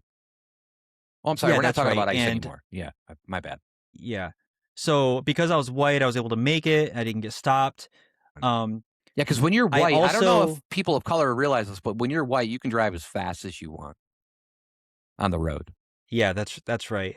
So I went like 130. I didn't say anything about not getting pulled over. I just said you could drive as fast as you want. Because I have my feet just know how to do it. Yeah. By the way, have you been in any state where because I don't know if this is true, but I thought I read in Montana. I don't know if you've been in Montana, but I thought I read that they don't. I have. There's certain states, highways where they don't have a speed limit. Is that true, or is that just like a rumor or like a? I've not experienced that. Okay. That doesn't mean it's not true, but I haven't experienced that. Have you ever rode a deer or an elk or a moose on a highway in Montana? Is that allowed? Bareback? Definitely bareback. But not on a bear. No. Yeah. Right, of course, yeah. No, I haven't. But I did oh, you know what? I did actually. I did ride a deer. Or a deer and elk. I'm not sure what it was. A delk? But I did ride over one. You rode over one? Montana, like you hit him? Or like you flew over him? How many deer have you hit in your lifetime? Because this is pretty common think up in 2 our or neck 3. of the woods. I don't know how common it is like down south, but it does happen. I've been in the car when I think 1 or 2 were hit, and I've been a driver for also an additional maybe 1 or 2. And how many deer So probably hitchhikers about have you 4. picked up? Probably more than that. You know, they're pretty. I stay away from the gnarly hitchhikers, and I hear you. so that's why I Anything haven't with picked one up. hooves, I'd probably stay away from. Yeah, Yeah. Anything. I'll pick one up if it's over 14 points because Yeah. you know they have a good story. So They do. They've been around for a little bit. I was on a road trip. Yeah, I was on a road trip heading west, and this is the northwest. I was headed to Portland, and it was outside of I think gnarly city, by the way. Portland. Yeah, pretty that's gnarly, right? Yeah. Yeah. Yep. They have, you know, it's funny is Portland and Austin are like 2 sides of the same coin because I've lived in both cities, and they both have this motto of like keep it weird. And I thought it was really interesting because I was at Portland and they were like keep Portland weird, and then I went to Austin and they said keep Austin weird, but it's And like did you? in Austin, no, I You didn't. probably But I'm went a in bit there of and normalized up that shit, yeah. man. Way to fuck it up. Yeah. I consider myself a contrarian for the sake of keeping things weird. Yeah. And for not. But I had made a pit stop in one of the cities in the Northwest on the way there. This somewhere between North Dakota and Montana. And I ran, so I was at the on-ramp, went onto the freeway, and I was picking up speed, probably getting close to 70, and there was this giant just deer or elk or something like that, but there was a big carcass right in the middle of the road. Oh. And I was in a little car with a big trailer behind me, loaded down way heavier than this car should have been loaded with. Immigrants. So I just didn't have the maneuverability, Yeah. no maneuverability, no ability to swerve, and I just dead center ran completely over the carcass. And we didn't stop, and you know, it didn't. I'll tell you what happened. It didn't mess anything up mechanically, but we didn't stop until somewhere in Montana. There was a clearing where there was like a field. By the way, Montana, it's rocky. Like I think of it as like in the Rocky Mountain area, but there's areas you can stop where it just looks like flat land as well, like farmland. So it's kind of a cool contrast. Yeah. So we stopped in this area, and I have like a video of it somewhere too, but. All over the trailer and underneath, there was just deer carcass guts like splattered and like lambasted and painted everywhere. Oh, wow. And on the axle on the trailer, there was a chunk of flesh and like muscle that was just dangling from the center. So we really ran over this carcass, and it was gnarly, and nothing broke. So it was. Well, you probably good actually fit experience in. all Like around. after that, probably people just thought you were locals and not loco. Yeah, probably. Yeah. Yeah, exactly right. Yeah.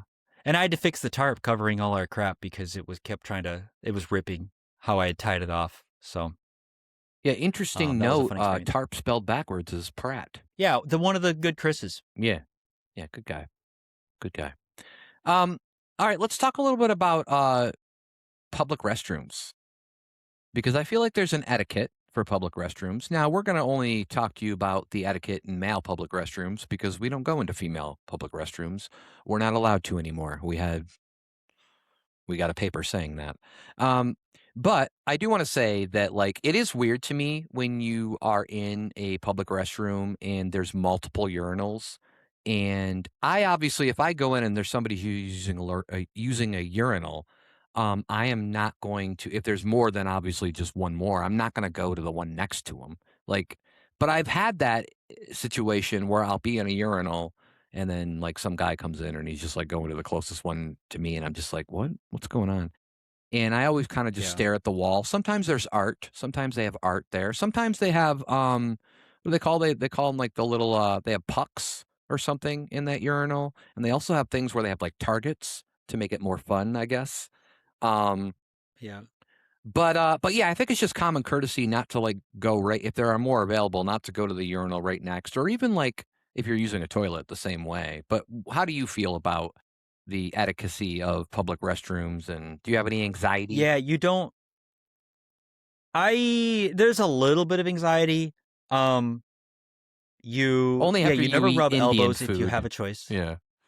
That's correct. Yeah. I rarely will ever go number 2 in a bathroom stall There's just too many risks involved with it. And, heaven forbid you have somebody who has like a child that, like children have this weird fascination with wanting to crawl under stalls and see what's happening Oh, on the yeah, inside. definitely, yeah. And, or like the stall crack I mean, is that's just how big the enough Epstein for, Island like, started. yeah, it's like a reverse island situation. I Yeah. feel like every time I go in I there, mean, it's really the somebody brings kid's a kid in. fault. That's not the adult's fault. And they're asking for it. Yeah. More importantly. Yeah. So We're only kidding, these, everybody. so these just stalls, to make sure everybody knows, we're only kidding, obviously. I have zero respect. I have zero respect for, can you finish the sentence? You know what I'm going to say? You have zero respect. What are we talking about again? Oh, yeah, bathrooms, right? You have Yeah. zero respect for people who don't pay attention to who don't pay attention to where their kids are, or don't parent Nope. their kid. No, it's a segue. It's another bathroom stall observation, but I have zero respect for stalls that are marked handicap. So handicap stalls are these are my stalls. Right. So you right? take These it from are all the the stalls handicap people, so they have to take That's right.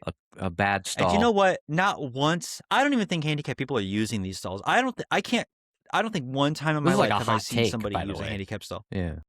Yeah. I'm sure they use them, and they're all nice people, I'm sure, and I'm glad they have these stalls. But these stalls are really great. They give you extra room, and you don't have to worry about somebody peeing on your foot. Yeah, because that's a thing a lot that happens. Yeah. No. Yeah. All right. So is that it, or? I have another observation about bathrooms. Is that there is a bit of anxiety, especially I've been in situations. I'll tell you what's tougher than two people side by side, two men side by side at a urinal. The only situation that's harder than that, and I've been in the situation. I was at a club 3 men? a club in Chicago, and the bathroom line for the men was like, I don't know, at least 20 people long. Jeez. And I had to pee so incredibly bad, and there's only one urinal. What kind of club has only one fucking urinal? Oh my gosh. All right. Yeah, go ahead. Yeah, well, they might have had a toilet too, but that was always used up. Right, so but they you had would this think one that if urinal it's a club and if people are drinking, be like, well, have multiple urinals, man. But yeah, sorry, go ahead. So I'm waiting like 20 minutes to get to this urinal, and I have to pee, I think, more than I've ever had to pee ever before. My bladder is hurting so bad that it's hurting to like a medical concern level of hurt. And I make it up to the urinal, and there's something about, and this is the first time I really experienced this exact type of anxiety, but there's something about all the people behind me that are all waiting on pee to exit my bladder. Right. That made it so like I could not go to the bathroom. So it was the weirdest experience of like the simultaneity. Good word. However you might say Good that. job. Yeah. Yeah. Thank you. I appreciate it. Yeah, there's something weird about being in pain. You have to pee so bad, but yet not being able to. Yeah. So my trick for if I ever have the pee frights is, this is going to sound extreme, but I imagine beating up the person who, I imagine beating up the person who might be watching or like waiting on me. It makes it easier to go. Yeah, because I'm like, I don't know what. I think there's some like primal like dominance, like hierarchy thing like that plays into it. But I'm just like, first I got to beat that person up in my mind, and then I'm like, all right, now I can use this bathroom. You know, you know what it is? I think it's about like you peeing on their like dying corpse. No. Oh, okay. Yeah, sure. Okay. I know the thing is that when you're going to the bathroom, you're in a vulnerable state. So I think it is natural to have some amount of anxiety because you're surrounded by strangers. And you're whipping out your good places to do bad things. That's what I call it. And everybody's waiting on it. And so sometimes you got to beat these people up, so that way it's safe. And that's my tip. The greatest line I've ever heard. Sometimes you got to beat somebody up to know it's safe. Beautiful. That's like the best. Like that should be every government's line. Well, sometimes you got to beat some people up to know it's safe. I'm already cringing at the fact that I know that you're gonna. I feel like I know you're gonna try to clip that, and I'm already cringing at that. So, but we can continue. Getting anxiety over that. Yeah. Have you ever had to pee at, like, I've never had to, but I know that people have talked about troughs. Like, they have this big urinal trough. Have you ever had to deal with that where it's like just all one I've big? I've used those before. I've I used took one a of bath those, in I one, think. but that was it. Yeah, those are I don't think those are for that. Well, there was all these faucets that looked like penises. Oh, shit. All right. Yeah, go Yeah, ahead. there you go. There you go. I was Um, actually in R. Kelly's house. My bad. I think that's what it yeah, was. and those weren't udders. Yeah. Um, Right. They were utterly uh, disgusting. I'll tell you that. Okay, go ahead. the troughs, my trough experience is limited to, I think, festivals. I've been to festivals before Right. Yeah. where they had some troughs that people could use, What about and I don't think I ever used that them. makes me think of what about because like a lot of times or like the fair that we have here or the festival that we have here, they'll have the outhouses. How do you feel about outhouses? I deal with them and I use them. I will not use them for number two unless I have an explosive situation. Um, but yeah, I mean, I'll use them. And some of those outhouses, they have like those little side things that are like urinals that are there for you just to pee in. Yeah, yeah. If you, yeah, and that's kind of, I don't know if I like those or not. There's a lot of splashback if you don't hit those right, Yeah, so they they could are be weird. problematic. Outhouses are a weird experience, like a weird experience. I usually go in and I'm like, okay, well, that'll be my room, that'll be the kitchen, that'll be the dining room. So like I try to plan it out, and that helps me like go to the bathroom. Yeah, I never know where to set my bologna sandwich when I'm in there. Yeah, it's a tough spot, man. I don't know like where you would do it. I would just do Yeah, it right on the seat. Probably be the best spot. yeah. Yeah, You kneel down like a church pew and just eat right from the seat. yeah. Yeah, Yeah, that's how yeah, I mean, why not? I mean, honestly, like, I don't even, like, sit at the picnic tables. I pee at the picnic tables, and then I eat my food in the outhouse because I like to be a rebel. yeah, Yeah. yeah. It's like eating in the kitchen. Yeah. Yeah. Alright, well, let's talk a little bit about public transport. Now, this is probably gonna be more down your alley because honestly and I don't know how much public transport you took in some of those cities you mentioned, but the city that we live in right now really doesn't I mean, what? They have bus I guess they have buses. That'd be the closest public transport, and I guess you could consider, like, Uber and stuff like that public transport. But, I mean, besides riding a bus when I was in school, which, I was fine with, but I am interested to know if you have had to do any type of public transport before and how what your experiences were with it. And this is really going to suck if your answer is no, I've never been in one. But let's hope that you have and make, for good content. I've taken buses, Hmm. trains, not like those big like cross country trains that you can take if driving to a different city, but a lot of cities like in Chicago, I've taken the train to get around, and also in Portland, they have a public transport like a tram or a train that you can get Nice. to What go, about from Metro here to or there. like Subway type thing?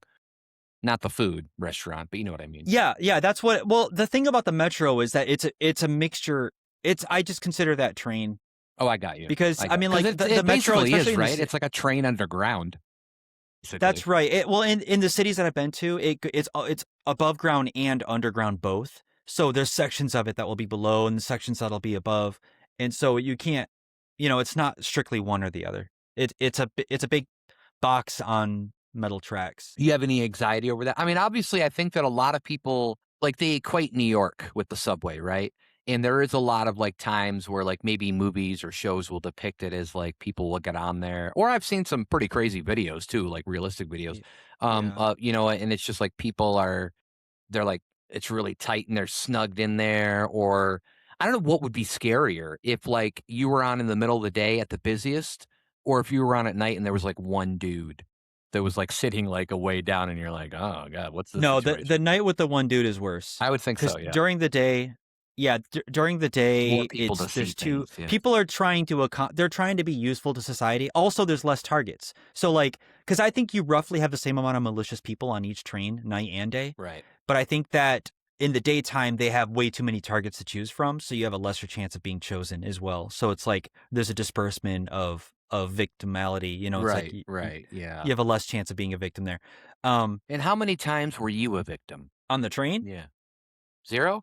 uh, I don't think I've been a victim on the train. How I many know somebody times were you the who abuser? All of them? I All of them?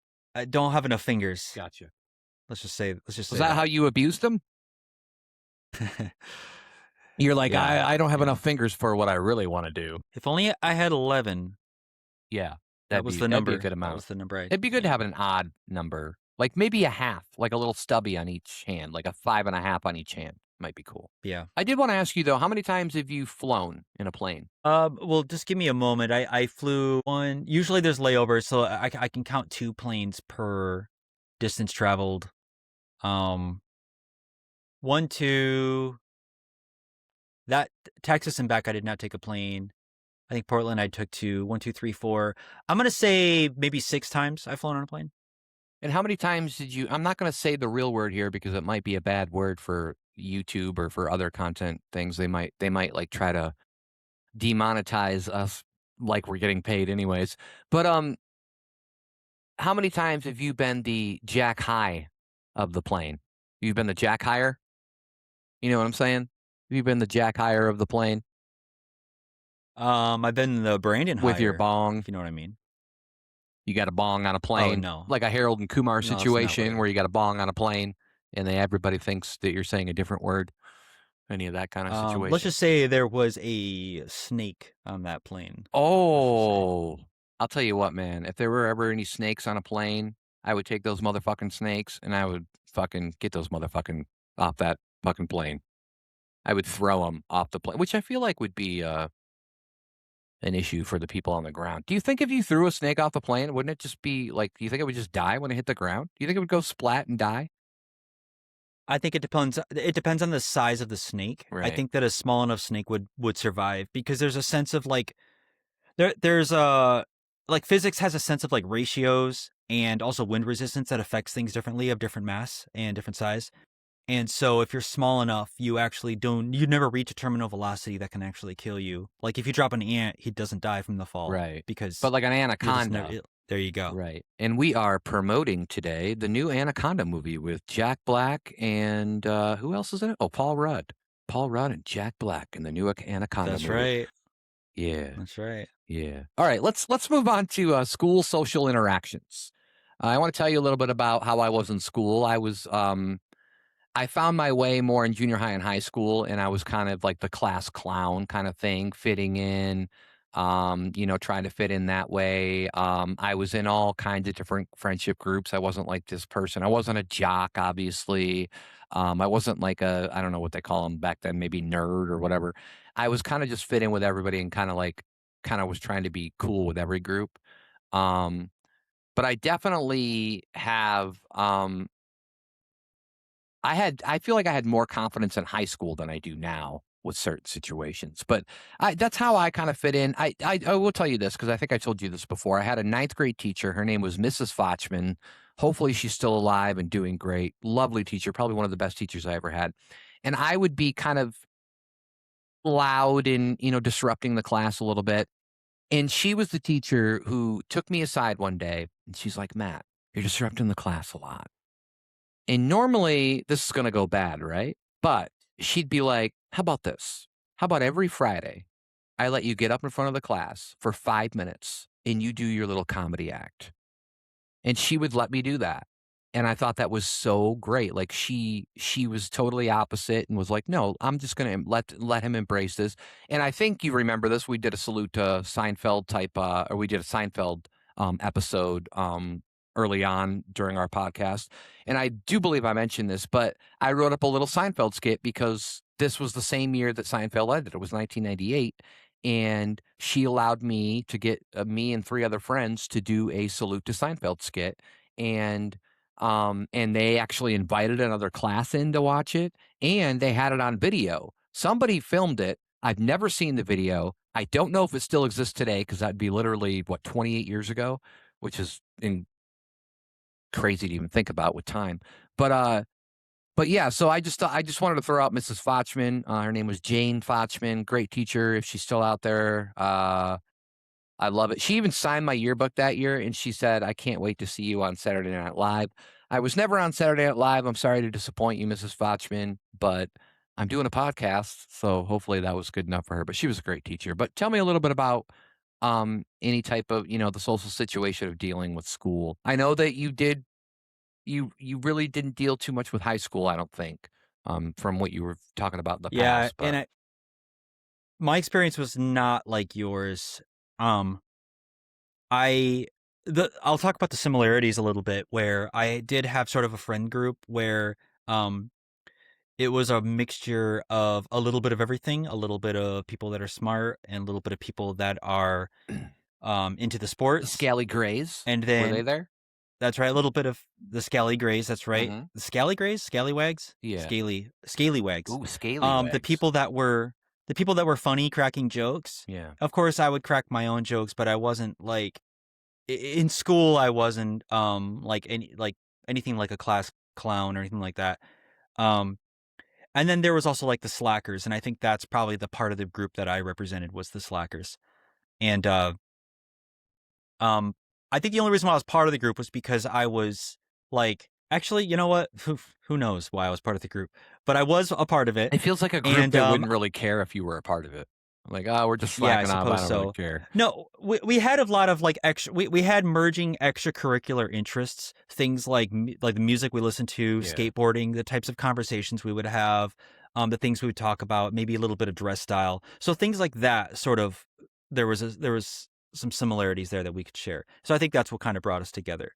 Um, and the people who do like to make fun of the same sorts of things that have a similar like observational kind of humor, which I think is probably similar to humor that you have as well. So Thank you. that was I my don't know if friend that was group. a compliment or not, but thank you. Well, it was an observation, but you could take it as a compliment. It Oh, definitely wasn't I'll take not a anything. Yeah, compliment. anything I can Yeah. get. That's a compliment. Yeah. So, but I was not outgoing, and I didn't have. I wouldn't say my friend group was like unusually large. And I didn't talk to a lot of people outside of my friend group, and I was very quiet otherwise. So that was my high school experience. And I also wasn't in like I was only in high school up until like maybe in 10th grade, and then I dropped out of high school to pursue other things. So Yeah. Yeah. To do a Columbine. Anyways, I should probably. I was I was bowling for it. Yeah, it's probably, yeah, that's good. Yeah, that's what we mean. The Michael Moore documentary is what we were talking about. Yeah. Let's talk a little bit about social media because I don't think I'm probably more active on social media than you are. I don't think you're much active on there, but I mean, we probably feel a lot the same way about this. I feel like social media is just mind numbing and its only purpose is to provoke like an emotional response. But we are promoting a podcast, so that's where it comes in. It's like nowadays, like you use it for other things. It's not just for talking with people. For like with me, it's like promoting a podcast, or maybe there's something on Facebook Marketplace I want to look at, or something, or maybe I need to put, or maybe I want to sell something because now that's the way. Like, where else you going to sell something? So it's like it's kind of a necessity for some things, but it is kind of weird because I think like at the beginning it was just about being social with friends, but now it's turned into so many other things. But just tell us a little bit about your social interactions or situations in social media. Maybe there was a time where you were much more active. I was a big MySpacer, Oh, I think, yeah. for Shout that out to time. MySpace. Shout out to Tom, wherever you are. And Tom sold that, I think, at a good time. And he's probably out there, drinking that lemon water that you were talking about before, listening to Penis Breath, having a good old time on the beach. That's right. He was my first MySpace friend, and he had that number one spot. I was on MySpace. That was in the time that I was playing music as well, and I was like, it's the high school or just closely like post high school kind of experience. Um, yeah, so you're always posting on there. There's always like a social media popularity contest that's happening on there. They Yeah. had really It's like controversial high elements school of it. Like extended, isn't it? Like that's all social that's media is correct. like it's high Yeah, school for the rest of your life. yeah, Like if that's how and it they was a sold it, mess. people would be like, no, I don't want to do that. Yeah, and it was a mess because people could customize their pages in really weird ways that would Yeah. You'd basically have make the music. page Like almost I don't unusable. does Facebook doesn't allow music on No. like yeah, they don't, right? I didn't think they did, but Yeah, they don't allow music. And I was just having this conversation the other day with somebody about why like some people cite Facebook as like one of the elements of why it came out ahead and it beat MySpace was because MySpace gave everybody so much freedom that they were free to make really crappy pages. out of their pages. They had like mouse cursor trails, music that would blast you in the ears as soon as you started listening, as you showed up, colors that were hard to read. Like, it was really hard to read text on most emo kids' yeah. MySpace pages. Yeah. You would scroll down and you would have like white lettering on like bright purple background or something. Right. And And one of those it kids was like, knew how JFK died. Like they knew the whole conspiracy, but we just couldn't read it. and there you go. And then he That's why he don't. disappeared. I don't know what happened to him. Yeah. Yeah, and he didn't join Facebook, which was the issue, I think. Right. So Yeah. we never found out. Yeah, so Facebook enforced a certain amount of like style standards onto everybody, which on one hand sucks because you're taking away perceived freedoms, but on the other hand, you're really creating a better experience for the average person and a consistent experience because, and I can talk about, I'm more passionate about this because this is closer to what I do for for a job. Right. You So make cock rings in a factory, right? No, my for the bad. roaches. That was somebody else. I got you guys. No, you don't do that. You actually do stuff in web development. We'll call it web design. I'm not or app design. However, how would you say it?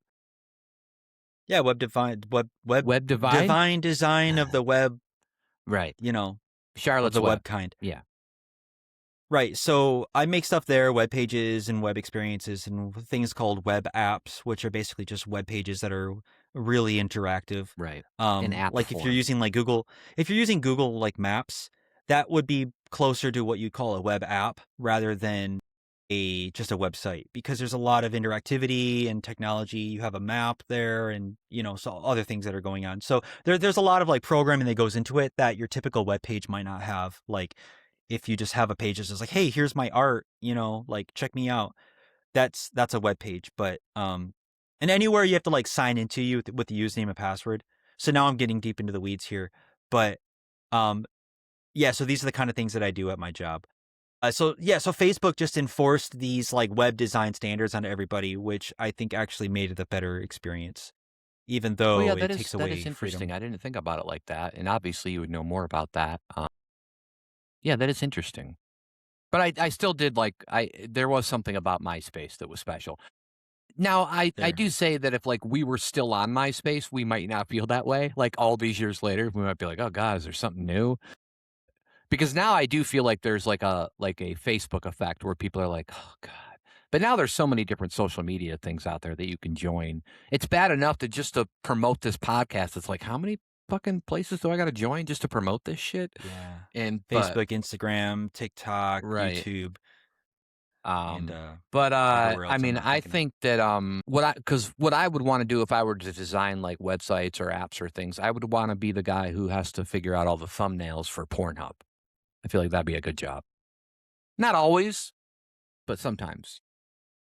I would imagine it would just be the video uploaders that just get to decide. Yeah, well, they that, suck at it. Okay, that's a different rant. They I apologize. suck That was at a different it. rant. They Yeah, suck they at do it. suck at Okay. it. They suck at it. In several different euphemisms that you want to say that they do suck at it. They're not good at Yeah. thumbnails. All right, I'll take your word for it. Yeah, I don't want to see a guy's asshole in the thumbnail when it's about like this really cute girl, and then you see the guy's asshole, and then you're like, penis Brad, not good.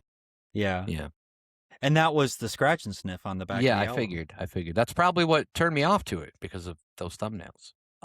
Yeah. Look- Well, it turns some people onto it. So That is you true. can never tell. Yeah, to each their own. If you're into that stuff, that's fine. I'm not going to judge people. Anyways, let's talk about debating and debates. Do you think you'd be a good debater? Good mass debater? Sometimes I am. So I actually really love a good debate. Yeah. But the conditions have to be really correct for it. Everything so by you the say is conditions- right. That's what you say right before a debate, right? Everything I say is right. Right. Everything I say is wrong. Yeah, that's right. And as long as those are the conditions, I can do it. The conditions are trust. You have to trust that the other person's not going to get upset. And then you have to trust that they're not going to say something that is designed to make you upset. I really love debating the point. I don't like debates if I think they can devolve into like character assassinations between two people Yeah. that are talking about something. Right. So, and also I have this this is something that's really annoying about myself, something I really hate, which is that my debate brain does not work properly if I have an emotional response to anything. And usually an I think that's emotional everybody though, right? But you're the smart one for supposed to recognizing be. it. Well, I think that everybody has an Sure. emotional response, but what I'm trying to say is that I don't think too many people recognize it like you do. That might be true. Yeah, I think there's some people who do get better at debating though. I've come across people where their debate skills do not significantly decline by feeling motions of defensiveness or anger or maybe a little touches of these. Yeah. And I think that you're right that for most people or a lot of people that you do feel this way. But I have debated with people where I'm like, man, now it's like we're both defensive and I can't think through my thoughts. Like I'm remembering like 90% of the points that I should be making right now.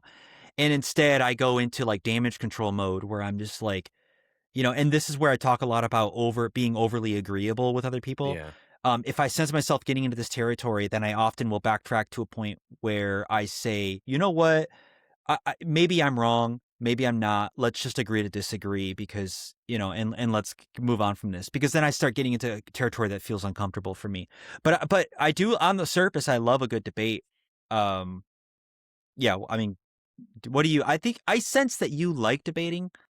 Yeah, Are you I similar? feel like that. Yeah, and I also feel like I know enough about certain things where I could be okay. I'm not a person that knows everything about everything or even everything about one thing. But I don't really think anybody does. I mean, I think a lot of these politicians, they don't either. I think they just gotta fucking milk it for whatever it's worth or figure it out. Or, they're just kind of, going off the cuff or whatever. But yeah, I feel like I would be like good if I could remember stats and figures better, but I have like THC, like residual THC always happening in my brain. So I have like some problems sometimes remembering stats and figures. If I could remember certain pieces of information better, I think I would be great. Now, could I sit here and write all the stuff down that I know about certain things and go from there? Yeah, but it doesn't look as cool. Like it's a lot better when you just take it from your brain and you don't have a big piece of it. You're not like going and you're like, all right, here's my point, And so Yeah. it's one of those things. But yeah, I think I would be decent at it. I could debate to the masses and be a good Mm-hmm. mass debater. But yeah, um, I think uh, I think we both would be. Um, and so, but yeah, yeah, I totally agree with you. Sorry, I threw myself off by thinking about mass debating. But anyways, anything else you got to say about debating? That's also what you do when you take the worm off the hook when you're fishing. You're debaiting. You're like, yeah, I don't want to catch any fish today, and I'm going to debait this. But yeah, Yep. yeah, Usually I don't get around to the debating part. I always have an empty hook, and then I'm like, where'd that worm go? I see. Yeah, Yeah, yeah. All right. I don't know. All right. Well, the final social situations that we're going to talk about today, this is part one. We're going to have a part two with all kinds of new social situations for the next episode. But for today, the final one is we're going to be talking about conflict. Um, I think it's not too far off to say that we probably both try to avoid conflict for the most part. Um, I don't like, especially, I don't want anger. As you were saying a minute ago about emotions controlling certain things, I don't want anger to be a controlling factor of how I behave towards someone. So if I'm like in a conflict and I'm angry at this person, I feel like you were just stating a minute ago, that my emotions are going to be what's taking over with things. And I'm not sure if I like that. How about you? Yeah, I don't like. Yeah, I don't like debating out of anger. I think it's okay to feel anger, but I don't want that to affect the way I debate or how I debate, because now you're debating from, as I said before, a point of defensiveness and wanting to protect your ego. And then also on the flip side of trying not to hurt someone else's ego, like going a little bit too far when, like, you should be able to debate the point without having to manage the emotion of the other person and being like, is this point going to hurt them or is it not going to hurt them? As long as you're honestly debating that point, there are times where maybe you can go too far. Okay, but what about like And conflict situations? Not necessarily debates, but conflict situations. yeah, well, because why am I thinking about Well, you're debates? thinking about A debate lot of the because it is kind of conflicts, the same thing, and we were yeah, referring to like emotions kind of controlling like how we're gonna, talk. yeah, you're right, yeah, and because I skipped right back to our earlier conversation about debates, and I think a lot of conflicts do arise out of some sort of debate Right. too. Yeah. Um, It's like a disagreement con of, something, Yeah, and that's a great point. Let me think about conflicts is separate from debates. Like, where would you find a conflict? Like you're walking the street What if like and two people uh, are after the same parking spot? Go. Scene. Go. Tell us how you would deal with that. it depends on my situation. Right. Okay, so it depends on how badly I need that spot. I did have this happen one time before. I was parking somewhere at the college near us, and I think there was somebody who was waiting for a spot. So there's a common thing that'll happen at these, especially colleges, where spots are like prized, especially if they're close to the campus, the building you're trying to get to. And um, when you know somebody's going to pull out of a spot, sometimes it's common for people to wait. Sometimes they'll be waiting 5, 10, 15 minutes if they're like, okay, somebody's getting into it and they're going to be leaving soon. So I hadn't seen this person, and a car pulled out in such a way where it was easiest for me to slip into the spot. And I didn't see, and there was somebody behind me that had pulled right up, and they got out of their car, and they were very angry that I took the spot. But I was in a hurry, so Did they stab you? not that many times. Mm, So it was fine, gotcha. and they were using a little tiny knife, toothpicks. Gotcha. So I'm standing there getting stabbed by toothpicks, and no, this person was yelling, and I looked back at them and I said, I forgot exactly what I said, but I said something like, "What do you want me to do about it?" And I know that rubbed them the Yeah. wrong way, and it wasn't typical of something I would say, Right. but it was like it was the only thing I could think of because I wanted to drive the point home of like I don't know what to do. Like I'm not going to get back in my car and pull out of my Because spot that's now that exactly I'm what already. they want you to do, but you That's don't. what they want me to Right. do. Yeah. And so that was one of the few times I just took it for like it's a dog eat dog world, and it's like, and today I'm the dog eating the dog, and tomorrow I'm not. And he's got your But like if I name and face like circled on a paper somewhere in a drawer at his house. for Yeah. sure, yeah, up on the wall, and like a bunch of like yarn He's going string to tied to discover this like podcast and he's going to be like, like my "Oh." family members, yeah, Right. yeah. So He's going to be like the Steve Buscemi character of like putting lipstick on and Billy Madison and yeah. I was thinking of the Steve Buscemi in Con Air. Yeah, he's played a lot of weird characters, hasn't Yeah, he? he is. He's a great guy though. Yeah. So yeah, but I'll say this: like if I had seen them or they had stopped me before I was able to pull into the spot, then I would have given them the spot. Like 99 times out of 100, I would have given them the Right, spot. right. Some days you just got to do you, man. That's Yeah, it. And I yeah. don't I don't mean know if that's a big. like self-gratification or masturbation. I just mean some days you got to do you, you know? Fucking A, man. Fucking A. Yeah, do Yeah, yourself. do Yeah, yourself. yeah. I do avoid conflict. You're right. Let me take it all the way back to the beginning of the conversation about conflict. I do avoid it generally. There's very few situations where I will approach it, and it's only if I feel like my back is against the wall or I really don't really have any other choice. But I avoid it, and I think I avoid it probably too much. I think I need to. I think I need a little bit more conflict in my life, maybe like 10% more. Just dial it up a little bit. All right, I will have your house swatted later.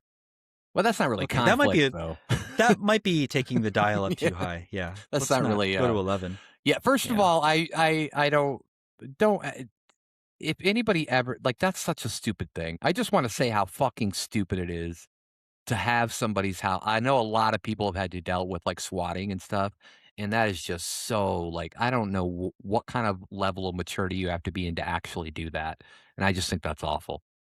Just for the By the record, way, Matt is at yeah, 5135 North Ridge, Maple, yeah, no, what was it? Maple Avenue. It was 3 days below 0 is my address. Five Guys, Yeah, burgers and yeah. fries. Let's confuse the hell out of people. Yeah. Yeah, I actually live, if you go north of the south direction and then you go east, but then you go west. But if you went in a circle, you've gone too far. So Yeah. people know. People say 3 rights is a left, but it's not if each right is a third of 90 degrees, which would be 30 degrees. I don't know why I didn't just say 30 Yeah, I don't degrees. You're breaking my Yeah. brain right. And by the way, Yeah. I'm looking at myself in here, and all of a sudden I look really red. Like, I look like I'm in the red light district. Like, was that like this the whole time? I don't know. I thought you were in Amsterdam, and I wasn't gonna mention it Yeah, because I was. I'm really into like red velvet cake, and not for the reason you people think. Yeah, it's like a potato situation. But yeah. All right. All right. Do we have anything more to talk about conflict? I do want to say that in high school, like if I ever had to deal with bullies, or people that would want to fight, because in our high school we had this, and I'm sure all high schools have this version of this, but we called it the smoke hole, where everybody go out and smoke, which was stupid because I feel like even the teachers knew where that was, but all the people would go out and smoke and stuff, and people would say, "Oh, you want to fight? Like I'm going to take you out to let's go out to the smoke hole." But I never had to fight anybody, and I usually used humor to like defuse the situation. And I just I thought that was always cool because I was like, that's kind of like a superpower in a way, a little bit, not Yeah. anything big, but Yeah, there was one time I almost got into a fight in high school, and I diffused it. I diffused it with honesty. yeah. Yeah. No, it was a misunderstanding. They thought I had somebody thought I'd snitched on them. No, snitches get stitches. Yeah, and let me tell you what, the facts were not good. The facts were really bad against me. And um and I think that I think I just laid out my case and my feelings about it in such an honest way.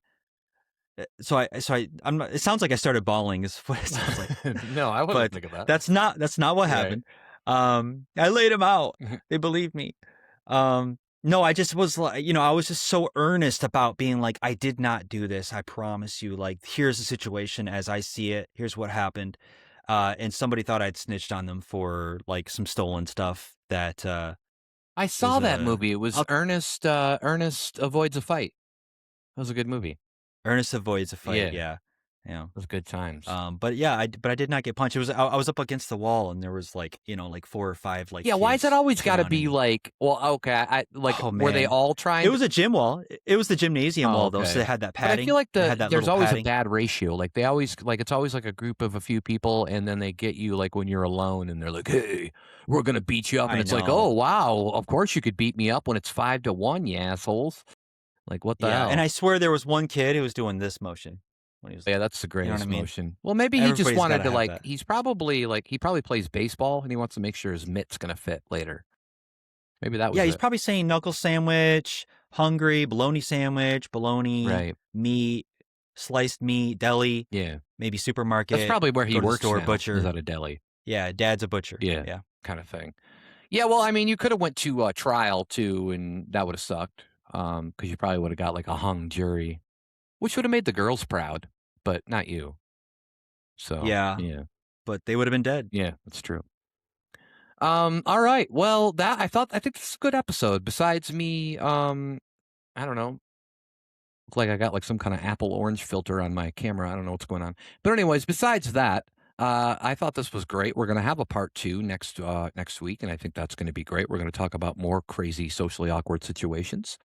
So we hope you all join us and listen and watch and have a great time. But until then, until the next episode, I am knickknackmattywhack, and he is Mr. Branky Panky. Everybody have a good day. We enjoyed it. And spread the word. Socially Awkward's podcast. Bye.